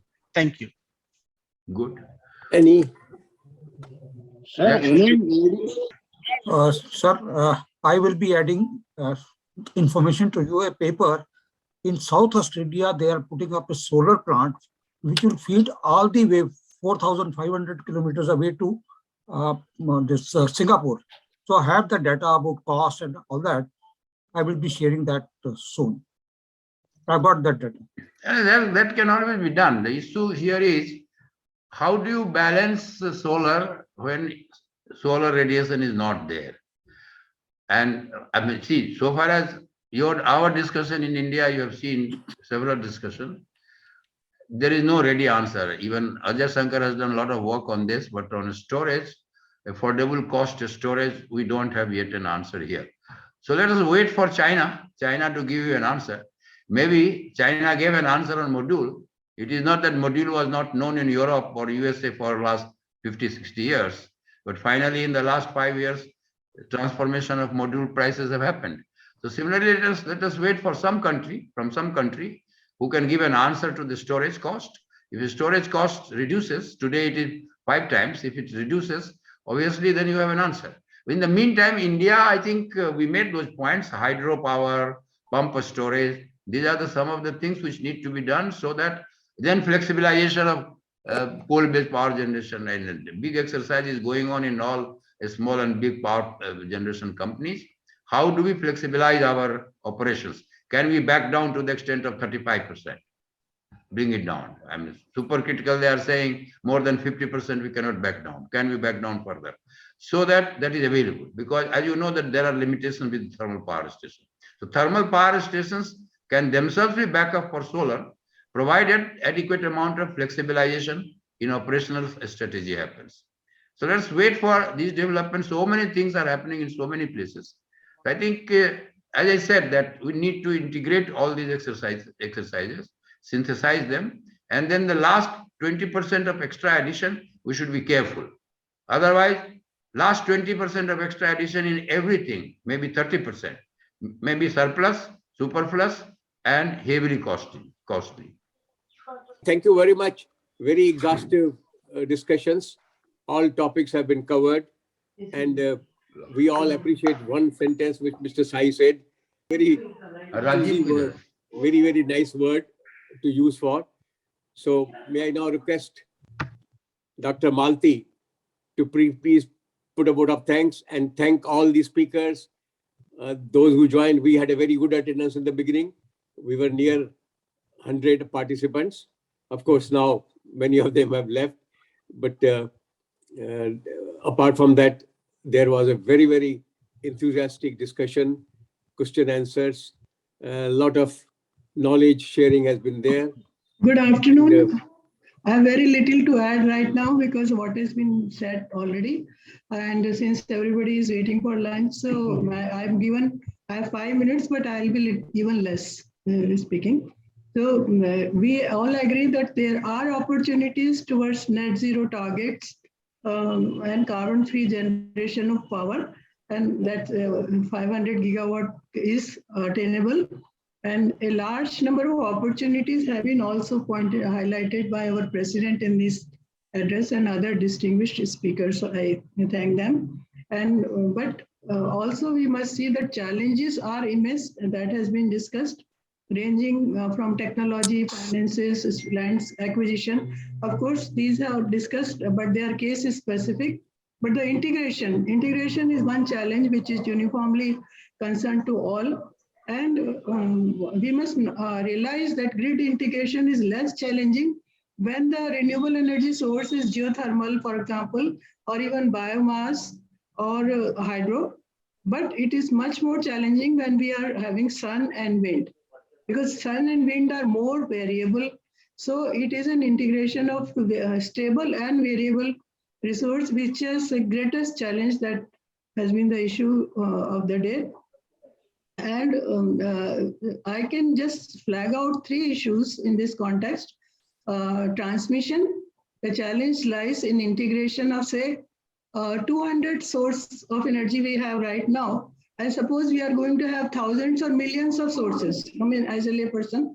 So if there are thousands and millions of sources from, say, rooftop, this and that, so its integration is really a challenging task. No doubt, because and then this is one is stable and another is variable. So that is the crux of the issue, and it requires grid balancing transmission, as we heard from POSOCO, and also the flexibility is needed in the base power supply than anything else. Much more flexibility is needed. And in second point is distribution. So distribution also we discussed that planning needs to develop innovative distribution systems, which may become in the future smart utilities of the future. And it can be leading to new form of businesses like market strategies using microgrids, or like using distributed generation, which was also pointed out in the case of solar. And the third is flag out issue is operational. So operational requires regulatory and policy frameworks to support grid integration to the extent of meeting the objective of stability not only, but also the environmental goals of decarbonization, and of course, least cost options. That is also critical. So on secondly, and also the vital issue is renewable energy accurate forecasting, which is an ongoing process.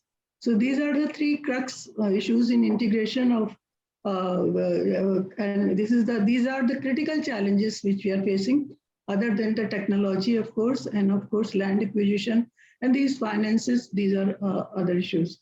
And on thank you note, then on behalf of the India Energy Forum, I take this privilege and thank all learned and esteemed speakers, Mr. Mohit Bhargava, Mr. Ashish Khannaji, and Mr. Narasimha from POSOCO for their insightful discussions and sharing their thoughts on key opportunities and challenges we are facing in expansion.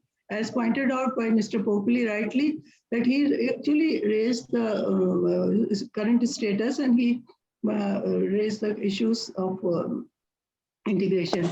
I'm pleased to Grow is a company you already know, is a vision having leading in renewable energy equipment, including inverters, system solutions, other solutions, and it has a manufacturing capacity of 90 gigawatts per year. Total maybe much more than 200 or something. And India is also having 10 gigawatts per year from them. And I thank the forum also. I thank all the distinguished participants and the forum, especially Sai sir, who is President of India Energy Forum, Mr. Popliji, who is ex-CMD IREDA, and he has extensive and vast experience on renewable energy issues, and Mr. Bambani ji for enlightening discussions and for giving me this opportunity to convey a vote of thanks. Thank you once again. Thank you. Thank you very much. Thank you very much, Dr. Saab, for a very nice vote of thanks. We are grateful to all participants for Thank you, having sir. joined, and I'm sure they will go with their knowledge being strengthened about this subject. We had a galaxy of participants today. As we said, we touched a figure of nearly 100 participants. And as got talked about us for this webinar, and they have a manufacturing plant in India, which is a very good sign because investments in India are coming and localization is increasing. So we thank SunGrow for supporting us for this webinar. And we thank all the speakers, Ashish Khanna, Mohit, and Narsman for joining us. Unfortunately, we missed Secretary MNER because of his preoccupation with the PMO office. Yes. Very much. Goodbye to you. We close the webinar now.